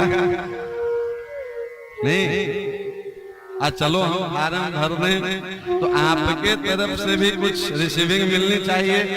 हम आपके चोर योग में शामिल हुए कि नहीं हुए? ठाकुर जी बोले तुम इस योग में शामिल हो जाओगे तो हम प्रमाण देंगे कि हम तुमको मिल जाएंगे इसी जन्म। यही प्रमाण है। तो महाराज आप कब आएंगे, कैसे आएंगे, कैसे पता चलेगा? तो भगवान बोले देखिए क्वचित असमय, हम कभी भी आ सकते हैं। ये मत समझना कि हम इस टाइम में आएंगे, इस दिन आएंगे, इस तिथि को आएंगे। क्वचित असमय, तो आप चोरी से क्यों आएंगे? ये कथा है, कोई मनगढ़ंत नहीं बता रहे हैं। गोपियां माखन बना के रखती हैं और ठाकुर जी चोरी चोरी कभी खिड़की से, कभी गोपी नहीं रहती है जल भरने गई जमुना जी में, आके माखन चोरी से खा लेते हैं। कभी सो रही है गोपियां, बत्सान मुंचन आके बछड़े खोल देते हैं। ऐसा लीला है कि नहीं है? बाल लीला में ऐसा क्यों करते हैं? तो भगवान की इस माखन चोरी लीला को समझने के लिए एक चौपाई मानस जी का समझिए। विभीषण जब भगवान राम के शरण में आया, उस समय भगवान राम ने कहा कि आओ लंकेश। तो विभीषण बोला कि प्रभु लंकेश से तो हम अभी अभी लात खा के आ रहे हैं, आप हमको लंकेश क्यों कह रहे हैं? भगवान बोले रामो देर्न विभासते, एक बार हम बोल दिए तो आज से तुम ही लंकेश हो। भगवान विभीषण से लिखा है आगे, जो संपत्ति शिव रावण ही दीन दिए दसमात। दसमात समझ रहे हैं?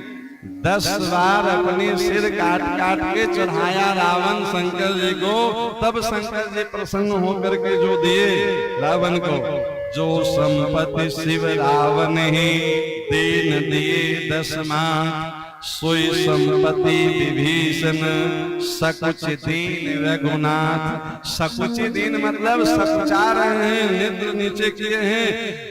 बोले विभीषण तुम्हारा त्याग ज्यादा बड़ा है और हम जो दे रहे हैं वो बहुत छोटा है, इसलिए हम तुमसे नजर नहीं मिला सकते। सकुच दीन रघुनाथ, संकोच में है ना, और जो संकोच में रहेगा वो आंख से आंख मिला के देखेगा। क्यों? विकारों को त्याग करके भगवान के पास आना ये बहुत बड़ा त्याग है भगवान की नजरों में। बोले तुम्हारे त्याग के सामने ये लंका कुछ नहीं है। तुम जो त्याग करके आए हो उसके सामने हम जो गिफ्ट दे रहे हैं वो टॉफी जैसा है, इसलिए हमको बहुत संकोच लग रहा है। जो संपत्ति शिव रावण दीन दिए दसमात, असोई संपत्ति विभीषण सकुच दीन रघुनाथ। अब इसको ले चलिए फिर ब्रज में। ठाकुर जी बोले कि देखो हमारे चौर मंडली में शामिल होने का एक शर्त है कि चाहे पुरुष हो या स्त्री हो वो गाय वाला होना चाहिए, उसके घर में गाय होना चाहिए। बात समझ में आया? रजिस्ट्रेशन कंफर्म फॉर्म भरा गया तो महाराज हम गाय रख लें, आप मिलेंगे इसकी रिसीविंग। बोले हम किसी भी समय आ सकते हैं, क्वचित असमय, कोई डेट तिथि नहीं है। आएंगे तो हमको पता कैसे चलेगा? तो बत्सान मुंचन, बछड़े खोल देंगे, तुम सोते रहोगे, हम आएंगे तुम्हारी परिक्रमा लगाएंगे, बछड़े खोल देंगे। बछड़े जब दुग्ध पान करेंगे गैया के थन से तो हम वहां नाच नाच के तुमको आशीर्वाद देंगे कि तुम्हारा कल्याण हो, तुम्हारे पितरों का कल्याण हो और तुम्हारे बच्चों का उज्जवल भविष्य हो। हम नाच नाच के आशीर्वाद देंगे, लेकिन हम तुम्हारे यहाँ चोरी से नहीं चुपके से आएंगे। क्यों? तुम्हारी जो गौ की सेवा होगी ना उसके सामने हम नजरें मिलाने के लायक नहीं हैं। गौ की सेवा संसार में सर्वोपरि सेवा है प्यारे, इसलिए हम कभी भी चुपके से आ जाएंगे तुम्हारे जीवन में। तुम्हारे सामने हम नजरें नहीं मिला सकेंगे। गोपी ग्वाल तुम गैया की सेवा करते रहो, हम वचन देते हैं कि किसी दिन चुपके से हम तुम्हारे घर में आ जाएंगे। विचार करके देखो, कृष्ण को पाना चाहते हैं तो हमको क्या करना पड़ेगा? बाल लीला कोई सामान्य लीला नहीं है भगवान की कि इनकी भूख लगी थी, घर में भोजन नहीं थे तो माखन चुराते चलते थे। बत्सान मुंचन क्वचिद असमय, गोपी जब घर में सो रही होती है तब ठाकुर जी चुपके से आते हैं और उसके हृदय रूपी माखन को चुराते हैं। भगवान अनुदान वरदान सब देते हैं, लेकिन गोपियों से ग्वाल वालों से नजरें नहीं मिलाते हैं, चुपके से आते हैं। क्यों? सकुच दीन रघुनाथ नहीं, तुम हमारे इष्ट गैया की सेवा में लगे हो, उसके बदले हम तुमको कुछ दे सकें, हमारे पास ऐसी कोई वस्तु नहीं है, इसलिए तुम्हारे सामने हम नजरें नीचे किए हुए और चुपके से किसी दिन आ जाएंगे तुम्हारे जीवन में। ये है भगवान की माखन चोरी लीला। अब महाराज इतनी गहन व्याख्या कहाँ किसी को पसंद है। यहाँ तो ये है कि खूब बढ़िया बढ़िया भजन गावे, लोग नाचे गावे तो खूब जोरदार हुआ कथा नहीं जी। ओ महाराज, उसको व्यवहार में उतारने की चर्चा न किया जाए, बस ऐसा जोरदार भजन सुनाइए कि लोग एकदम झूम जाएं, तब समझे कि हाँ खूब जोरदार कथा हुई। आइए झूमिए मेरे साथ। मुझे मेरी गैया कहाँ लेके आई। गोपियां कह रही है कि हम गौ सेवा में लगे और कन्हैया चुपके से हमारे जीवन में आ गया, ये मेरी गाय माता की कृपा है। गोपियों के साथ आइए, तालियों की सेवा करते हुए सभी लोग आइए गोपी बनकर कर। मुझे मेरी गैया कहाँ लेके आई, मुझे मेरी गैया कहाँ लेके आई, मुझे मेरी गैया कहाँ लेके आई, मुझे मेरी गैया कहाँ लेके आई।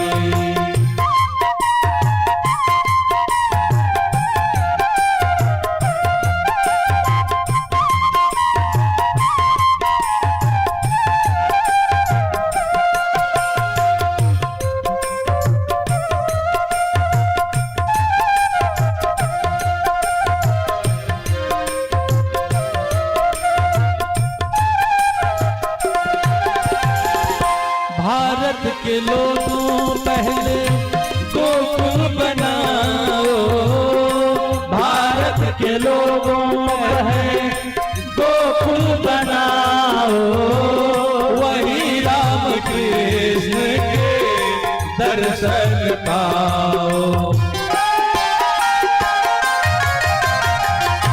भारत के लोगों पहले गोकुल बनाओ, वही राम कृष्ण के दर्शन पाओ।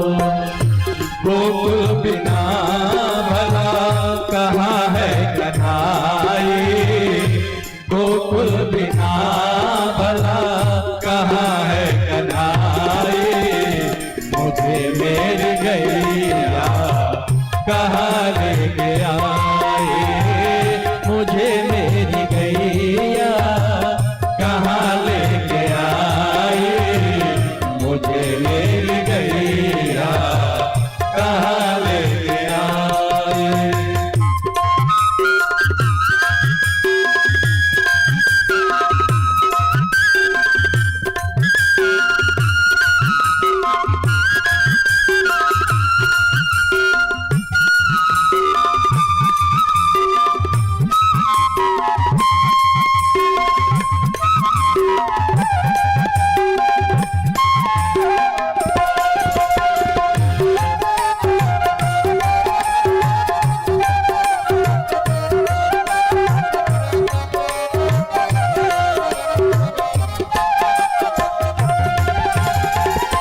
जब से सुनी है धेनु की गाथा, जब से सुनी है धेनु की गाथा, माँ के चरण में झुका है ये माथा। जब से सुनी है धेनु की गाथा, चरण में झुका है ये माता। जब से ये गोधुली शीश लगाए, जब से ये गोधुली शीश लगाए, मुझे मेरी गैया कहाँ लेके आई, मुझे मेरी गैया कहाँ लेके आई, मुझे मेरी गैया कहाँ लेके आई।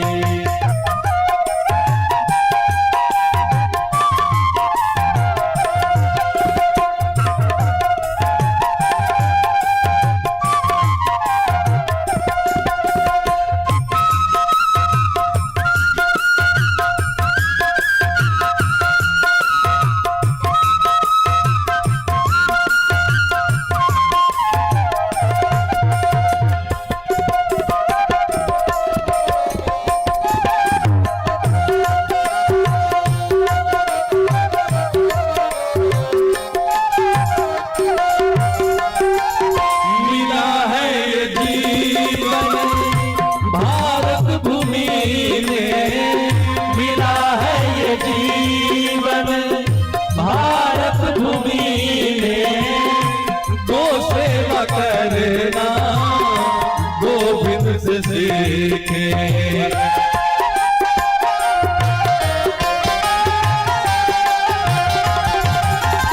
मिला है ये जीवन भारत भूमि में, गो सेवा करना गोविंद से सीखे। घर बैठे दर्शन देंगे कन्हाई, घर बैठे दर्शन देंगे कन्हाई। मुझे मेरी गैया कहाँ ले आई, मुझे मेरी गैया कहाँ ले आई, मुझे मेरी गैया कहाँ ले आई।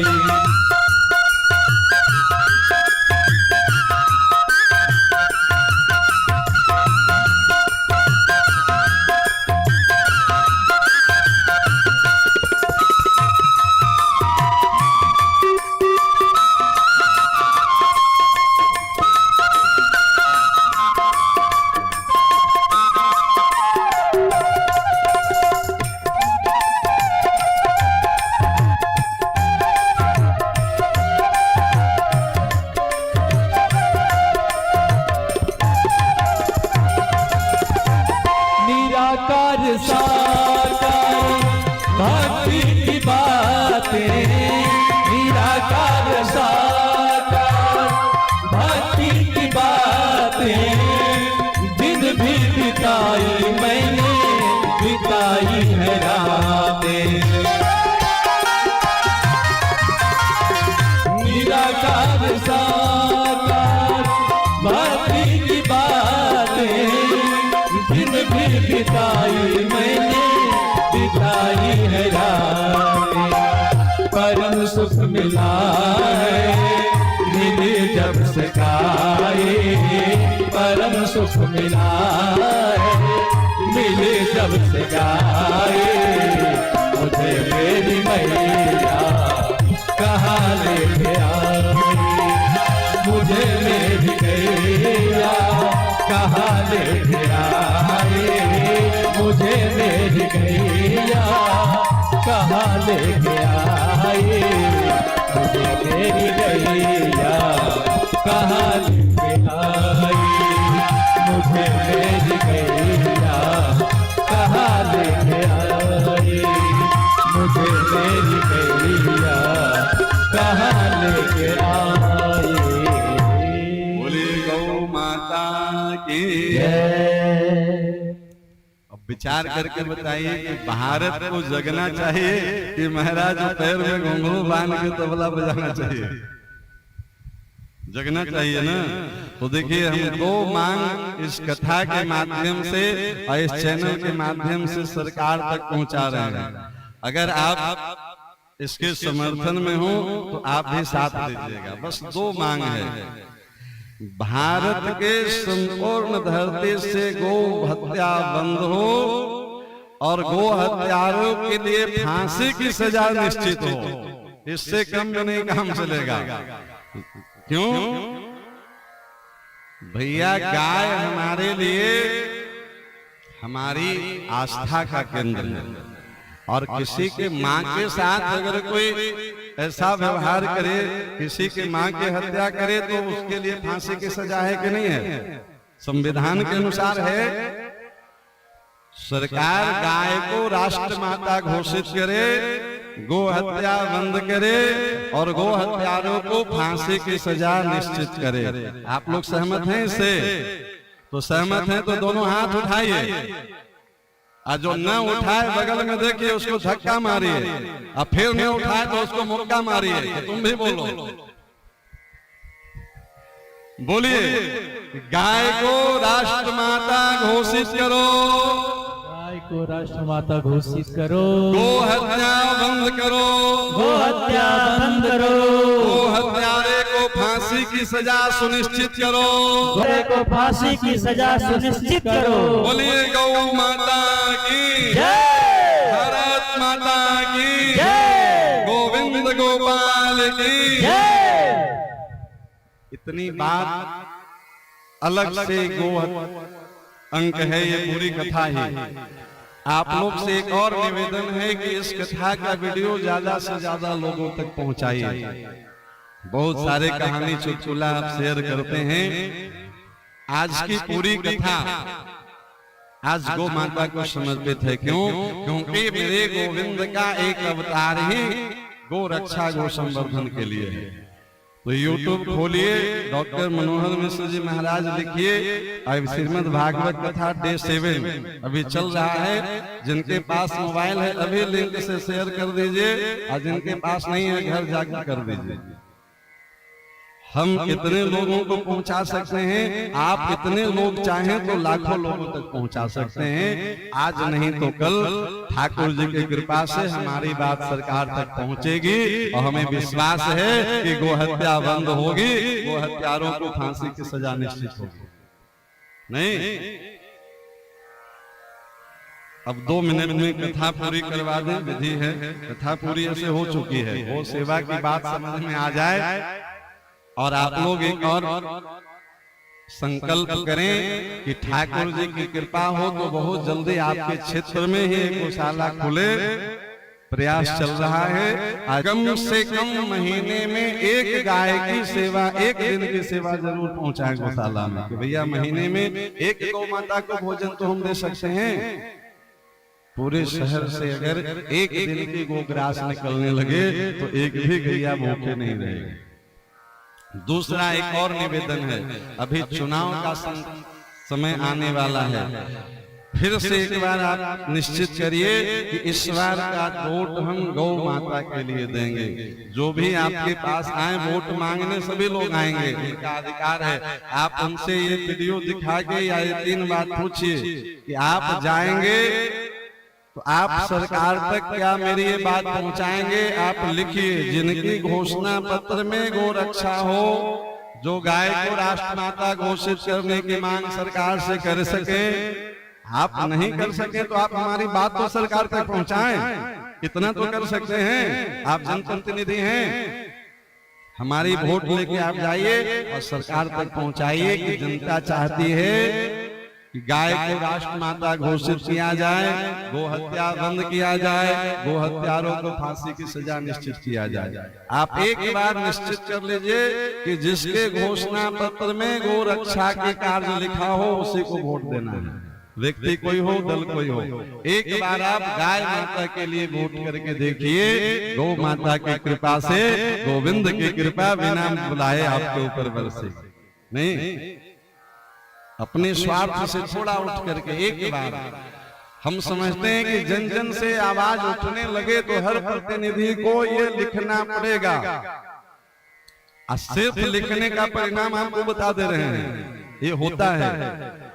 भारतीय जनता पार्टी अपनी घोषणा पत्र में तब से लिख रही है जब उसकी स्थिति बहुत अच्छी नहीं थी। तब वो कहते थे कि हम मंदिर वहीं बनाएंगे। नहीं, सौगंध राम की खाते हैं, हम मंदिर वहीं बनाएंगे। बात जब जन जन से उठती रही तो आज बना कि नहीं बना? ठीक है, एक दिन में संभव नहीं है, लेकिन हम लोग प्रयास तो करें। जितने विधर्मी थे सब महाराज यहाँ से सुप्रीम कोर्ट तक पावर लगा के थक गए, सबकी पराजय हुई और मेरे भगवान राम विराजमान हो गए रामलला के रूप में।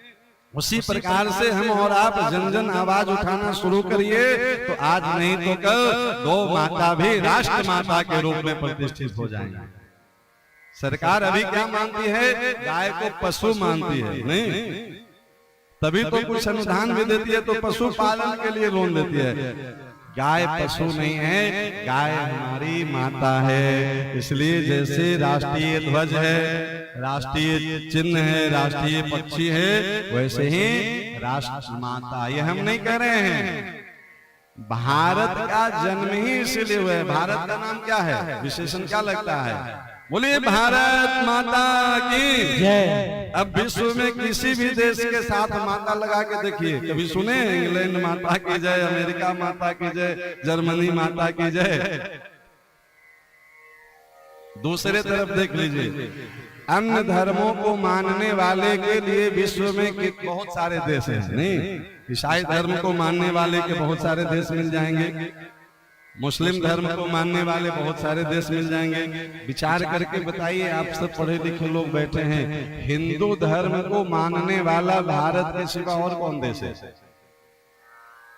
आप जहां भी रह रहे हैं किराए पे रह रहे हैं, नहीं?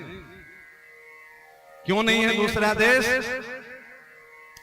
प्यारे, संतान कई हो सकती है, पर मां तो जब भी होगी तो एक ही होगी, उसका कोई विकल्प नहीं है। नहीं, हम लोग भारत माता की संतान हैं और भारत माता को राष्ट्र माता घोषित करवाना ये हमारा आपका परम कर्तव्य है। हम जितना कर सकते हैं उतना करें, आप जितना कर सकते हैं उतना करें। एक छोटी सी कथा सुनाते हैं। एक टिटहरी की अंडा जो है सो समुद्र में बह गया। टिटहरी समझते हैं ना, छोटा सा पक्षी, उसकी अंडा समुद्र में बह गया। समुद्र के किनारे रेत में अंडा दी थी और समुद्र की लहरें आती है तो किलोमीटर तक जाती है, तो रेत में बह कर समुद्र की लहर में बह गई टिटहरी की अंडा। तो टिटहरी क्या कर रहा था, अपनी चोंच में बालू भर भर के समुद्र में डाल रहा था। तो आसपास के थोड़े बड़े पक्षी आए, बोले अरे तुम क्या कर रही हो? बोले जो है सो इस समुद्र मेरा अंडा निकल गया है, हम अंडा वापस लेने के लिए समुद्र को बालू से पाट देंगे। तो बड़े बड़े पक्षी थे, बोले कि अरे तुम्हारे बालू डालने से समुद्र भरेगा? टिटहरी बोला कि भाई साहब सलाह नहीं, सहयोग दीजिए। आप कर सकते हैं तो आप भी मेरे साथ थोड़ा बालू डालिए। तो 150 पक्षी और लग गया उसके साथ कि चलो हम भी डालते हैं, तुमको लगता है कि बालू डालने से पट सकता है? और देखते देखते हजारों पक्षी महाराज समुद्र में आ गया, सब बालू उठाए डाले, बालू उठाए डाले। देखते देखते गरुड़ जी का दृष्टि गया, ये क्या हो रहा है? गरुड़ जी आए, बोले अरे तुम लोग लाखों पक्षी ये बालू उठा के क्यों डाल रहे हो समुद्र में? तो लाखों पक्षी एक बार आवाज उठाया कि गरुड़ जी सलाह नहीं, सहयोग चाहिए। आप करना चाहते हैं तो आप भी सेवा कर दीजिए थोड़ी देर। तो महाराज गरुड़ जी भी उठा उठा करके डालने लगे। अब नारायण को जरूरत पड़ी वाहन गरुड़ की, तो खोजते खोजते नारायण आए, बोले अरे गरुड़ तुम ये क्या कर रहे हो? गरुड़ जी बोले प्रभु सलाह नहीं, सहयोग चाहिए, हमको अंडा वापस देना है। आप सहयोग कर सकते हैं तो कीजिए, वरना वापस जाइए, हम लोग को अपने बलबूते छोड़ दीजिए। नारायण ने एक बार आदेश दिया समुद्र को कि अरे जल्दी अंडा वापस करो, हमको गरुड़ चाहिए। तो नारायण भी सहयोग में लग गए और समुद्र को अंडा वापस करना पड़ा। बस इस भाव से लग जाइए कि हमको सलाह नहीं, गौ रक्षा के लिए सहयोग चाहिए। जो कर सकते हो वो मेरे साथ चल दो, बाकी भैया वो भारत की तरह जो है सो नपुंसक बन करके, पैरों में घुंघरू बांध करके और तबला बजा के नहीं जी, हमको सलाह नहीं, हमको सहयोग चाहिए। इसमें जो गौ रक्षा के लिए मेरे साथ चल सकता है वो आगे आए, बाकी तो भैया वो तबला घुंघरू है, उसके लिए भारत की यही कथा है। बोलिए भारत माता की जय। अब आज की कथा की विधि पूरा कर दें, वैसे कथा पूरी हो गई, लेकिन एक अपनी परंपरा है शास्त्र की। 2 मिनट सभी लोग हाथ जोड़ ले, भगवान राधा माधव का ध्यान करें। बोलिए भागवत भगवान की जय, वेद व्यास जी महाराज की जय, श्री सुखदेव जी महाराज की जय, सदगुरुदेव भगवान की जय, दुर्गा माता की जय, श्री हनुमान जी महाराज की जय, बोले गौ माता की जय। भागवत जी में भगवान के 24 अवतार की कथा है। प्रथम अवतार सनक सनंदन सनातन और सनत कुमार के रूप में ब्रह्मचर्य व्रत का पालन किए। दूसरा अवतार वाराह भगवान पृथ्वी को जल से बाहर निकाले। तीसरा अवतार देवर्षि नारद भक्ति का मार्ग का निरूपण किए। चौथा अवतार नर नारायण आज भी बद्रिका आश्रम में तप कर रहे हैं। पांचवा अवतार कपिल मुनि देवहूति एवं कर्दम के पुत्र बनकर सांख्य शास्त्र का उपदेश किए। छठा अवतार दत्तात्रेय भगवान अत्रि अनुसुईया के पुत्र अवधूत धर्म बताए। सातवां अवतार यज्ञ नारायण रुचि ऋषि के घर आकृति माता से प्रकट हुए, कर्म का मार्ग प्रशस्त किए। आठवां अवतार भगवान ऋषभदेव नाभि राजा के घर मेरु देवी से प्रकट हुए। नौवां अवतार भगवान पृथु राजधर्म बतलाए। 10वां अवतार मत्स्य भगवान सतव्रत मनु औषधियों और सप्तऋषियों की रक्षा करिए। 11वां भगवान कुर्म, 12वां भगवान धन्वंतरि, 13वां भगवान मोहिनी, 14वां भगवान नरसिंह, 15वां भगवान वामन, 16वां भगवान परशुराम, 17वां भगवान वेदव्यास, 18वां भगवान राम प्रभु, 19वां और 20वां भगवान बलराम और श्री कृष्ण की अवतार है। 21वां अवतार भगवान बुद्ध, 22वां हयग्रीव, 23वां हरि और 24वां अवतार कल्कि के अंत में, कलयुग के अंत में कल के अवतार होने वाला है। पूरे भागवत जी में 335 अध्याय हैं, 12 स्कंद हैं, 18,000 श्लोक हैं। पूरा भागवत जी राधा माधव का ही साक्षात वाङ्मय प्रतिमूर्ति स्वरूप है। प्रथम स्कंद अधिकार लीला ठाकुर जी का दक्षिण चरण है। द्वितीय स्कंद साधन लीला ठाकुर जी का वाम चरण है। तृतीय स्कंद सर्ग लीला ठाकुर जी का दक्षिण भुजा है। चतुर्थ स्कंद विसर्ग लीला ठाकुर जी का वाम भुजा है। पंचम स्कंद स्थिति लीला ठाकुर जी की दक्षिण उरु है। षष्ठम स्कंद पोषण लीला ठाकुर जी का वाम उरु है। सप्तम स्कंद होती लीला ठाकुर जी का दक्षिण पानी तलम है। अष्टम स्कंद मनवंतर लीला ठाकुर जी का दक्षिण वक्षस्थल है। नवम स्कंद ईशानु कथा ठाकुर जी का वाम वक्षस्थल है। दसम स्कंद निरोध लीला ठाकुर जी का हृदय है। एकादश स्कंद मुक्ति लीला ठाकुर जी का ललाट है। द्वादश स्कंद आश्रय लीला ठाकुर जी का वाम पानी तलम है। अब भागवत जी के अंतिम 12 स्कंद के 2 श्लोक हम बोलेंगे। सभी लोग हाथ जोड़ के श्रवण करें। जो बोल सकते हैं मेरे साथ दोहरा लीजिएगा, जो नहीं बोल सकते हैं वो राधा कृष्ण का ध्यान करते हुए भाव से श्रवण करिएगा।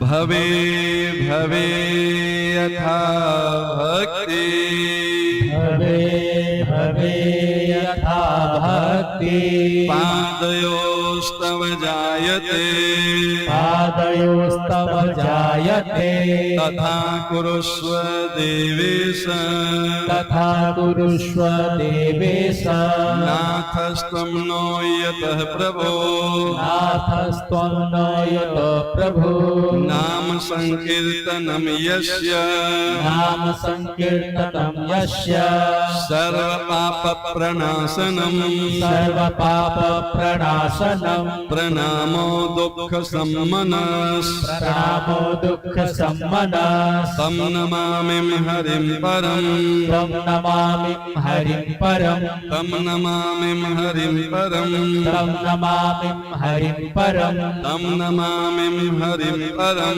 तं नमामिं हरिं परं। सभी लोग दोनों हाथ ऊपर करिए, मेरे साथ 3 बार बोलिए। ओम हरे नमः, ओम हरे नमः, ओम हरे नमः, ओम हरे नमः, ओम हरे नमः।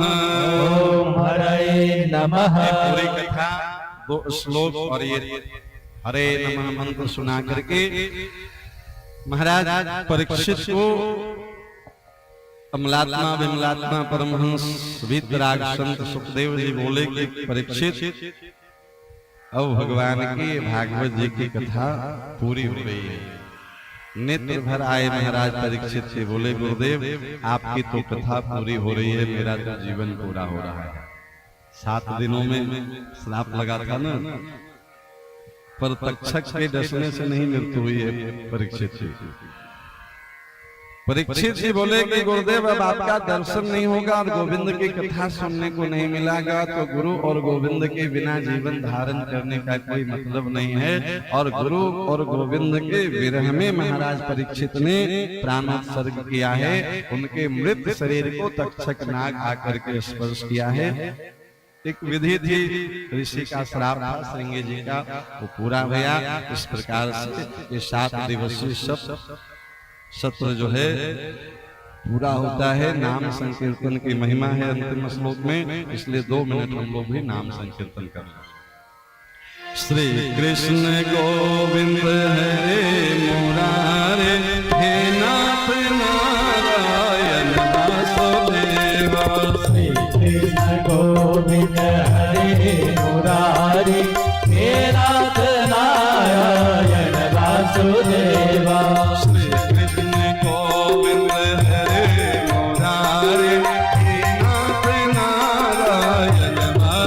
वासुदेवा श्री कृष्ण गोविंद हरे मुरारी हे नाथ नारायण वासुदेवा हे नाथ नारायण वासुदेवा हे नाथ नारायण वासुदेवा हे नाथ नारायण वासुदेवा हे नाथ नारायण वासुदेवा श्री कृष्ण गोविंद हरे मुरारी हे नाथ नारायण वासुदेवा श्री कृष्ण गोविंद हरे मुरारी हे नाथ नारायण वासुदेवा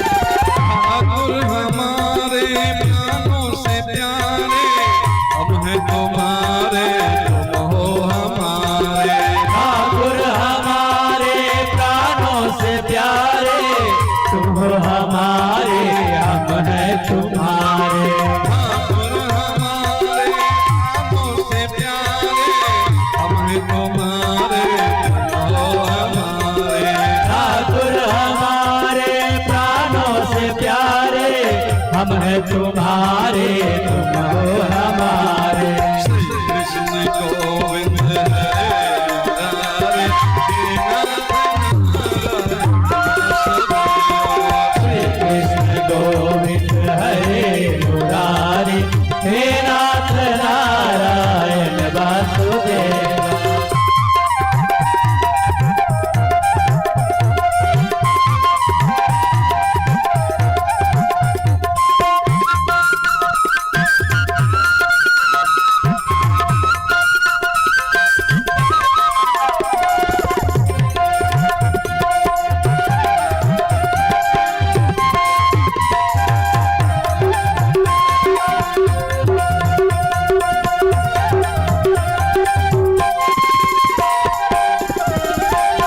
गैया चरैया माखन चोरैया भक्तों की नैया के तुम हो भैया गैया चरैया माखन चुरैया भक्तों के नैया के तुम होते भैया गैया चरैया माखन चोरैया भक्तों की नैया के तुम हो भैया गैया चरैया माखन चुरैया भक्तों के नैया के तुम होते भैया श्री कृष्ण गोविंद हरे मुरारी हे नाथ नारायण वासुदेवा श्री कृष्ण गोविंद हरे मुरारी हे नाथ नारायण वासुदेवा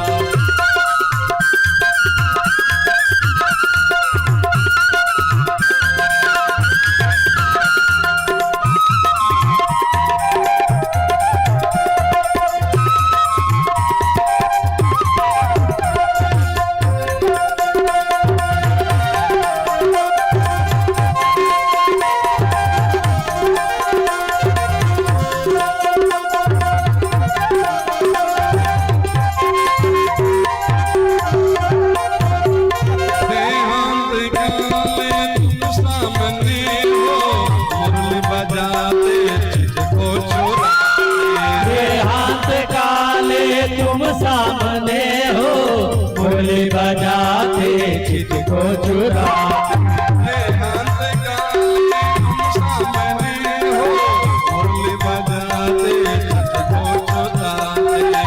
हाथ काले तुम सामने हो मुरली बजाते चित को चुराते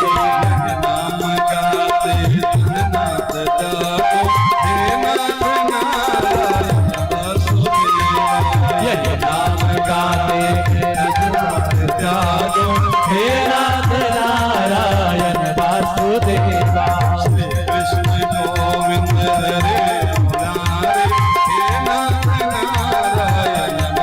वासुदेवा श्री कृष्ण गोविंद हरे मुरारी हे नाथ नारायण वासुदेवा हे नाथ नारायण वासुदेवा हे नाथ नारायण वासुदेवा हे नाथ नारायण वासुदेवा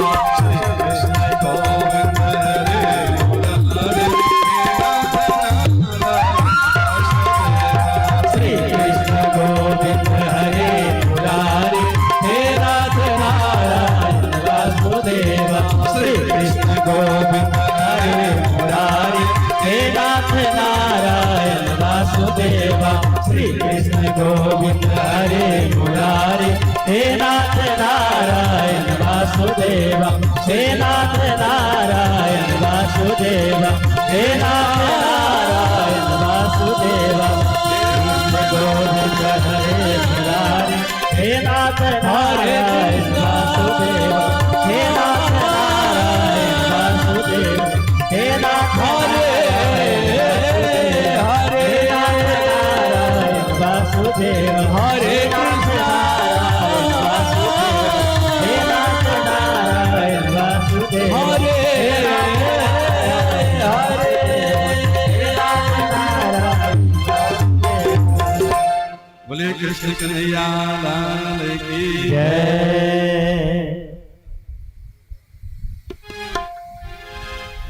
कथा पूरी हो चुकी है। 5 मिनट एक विदाई गीत सुनाएंगे, उसके बाद आरती। बस 3-4 मिनट का है, 2 तरह का। आज कथा पूरी हो रही है और ठाकुर जी जथामती यथागति जो सेवा करवाए, करता सहकारिता मेरी युगल सरकार हैं। जितनी बांगी की सेवा करना चाहे ठाकुर जी की। हाँ, इसमें से अगर कुछ अच्छा लगा हो तो इसको सिर्फ सुन के नहीं छोड़ना है, इसको जीवन में धारण करने का प्रयास करिएगा। बस इतना निवेदन। एक छोटा सा विदाई गीत, इसके बाद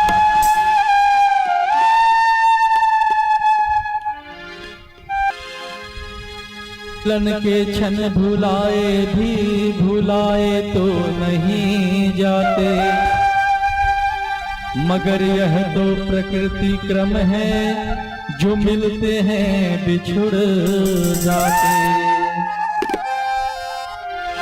मिलन में स्नेह रस बरसा हुई भागवत ज्ञान की चर्चा, उसे बांटा अगर जाए वही क्षण लौट फिर आते। मिलन 7 दिन का था हमारा तुम्हारा, मिलन 7 दिन का था हमारा तुम्हारा। रही जिंदगी तो मिलेंगे दोबारा, रही जिंदगी तो मिलेंगे दोबारा। मिलन आज तक था हमारा तुम्हारा, मिलन 7 दिन का था हमारा तुम्हारा।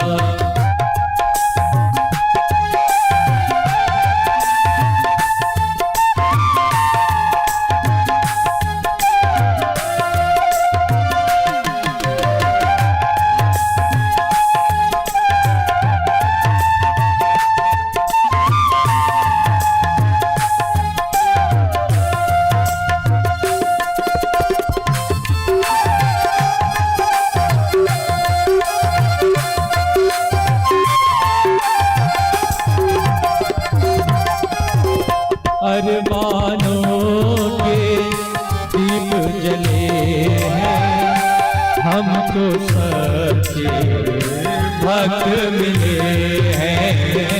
अरमानों के दीप जले हैं, हमको सच्चे भक्त मिले हैं। फिर कब मिलेगा ऐसा नजारा, फिर कब मिलेगा ऐसा नजारा। रही जिंदगी तो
कथा श्रवण को भूल न जाना, प्रभु चरणों में ध्यान लगाना।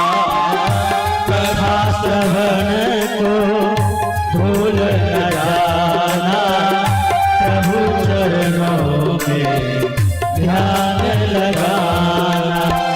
इसी से बनेगा मुकद्दर तुम्हारा, इसी से बनेगा मुकद्दर तुम्हारा। रही जिंदगी तो मिलेंगे दोबारा, मेरे साथ दिन का था हमारा तुम्हारा।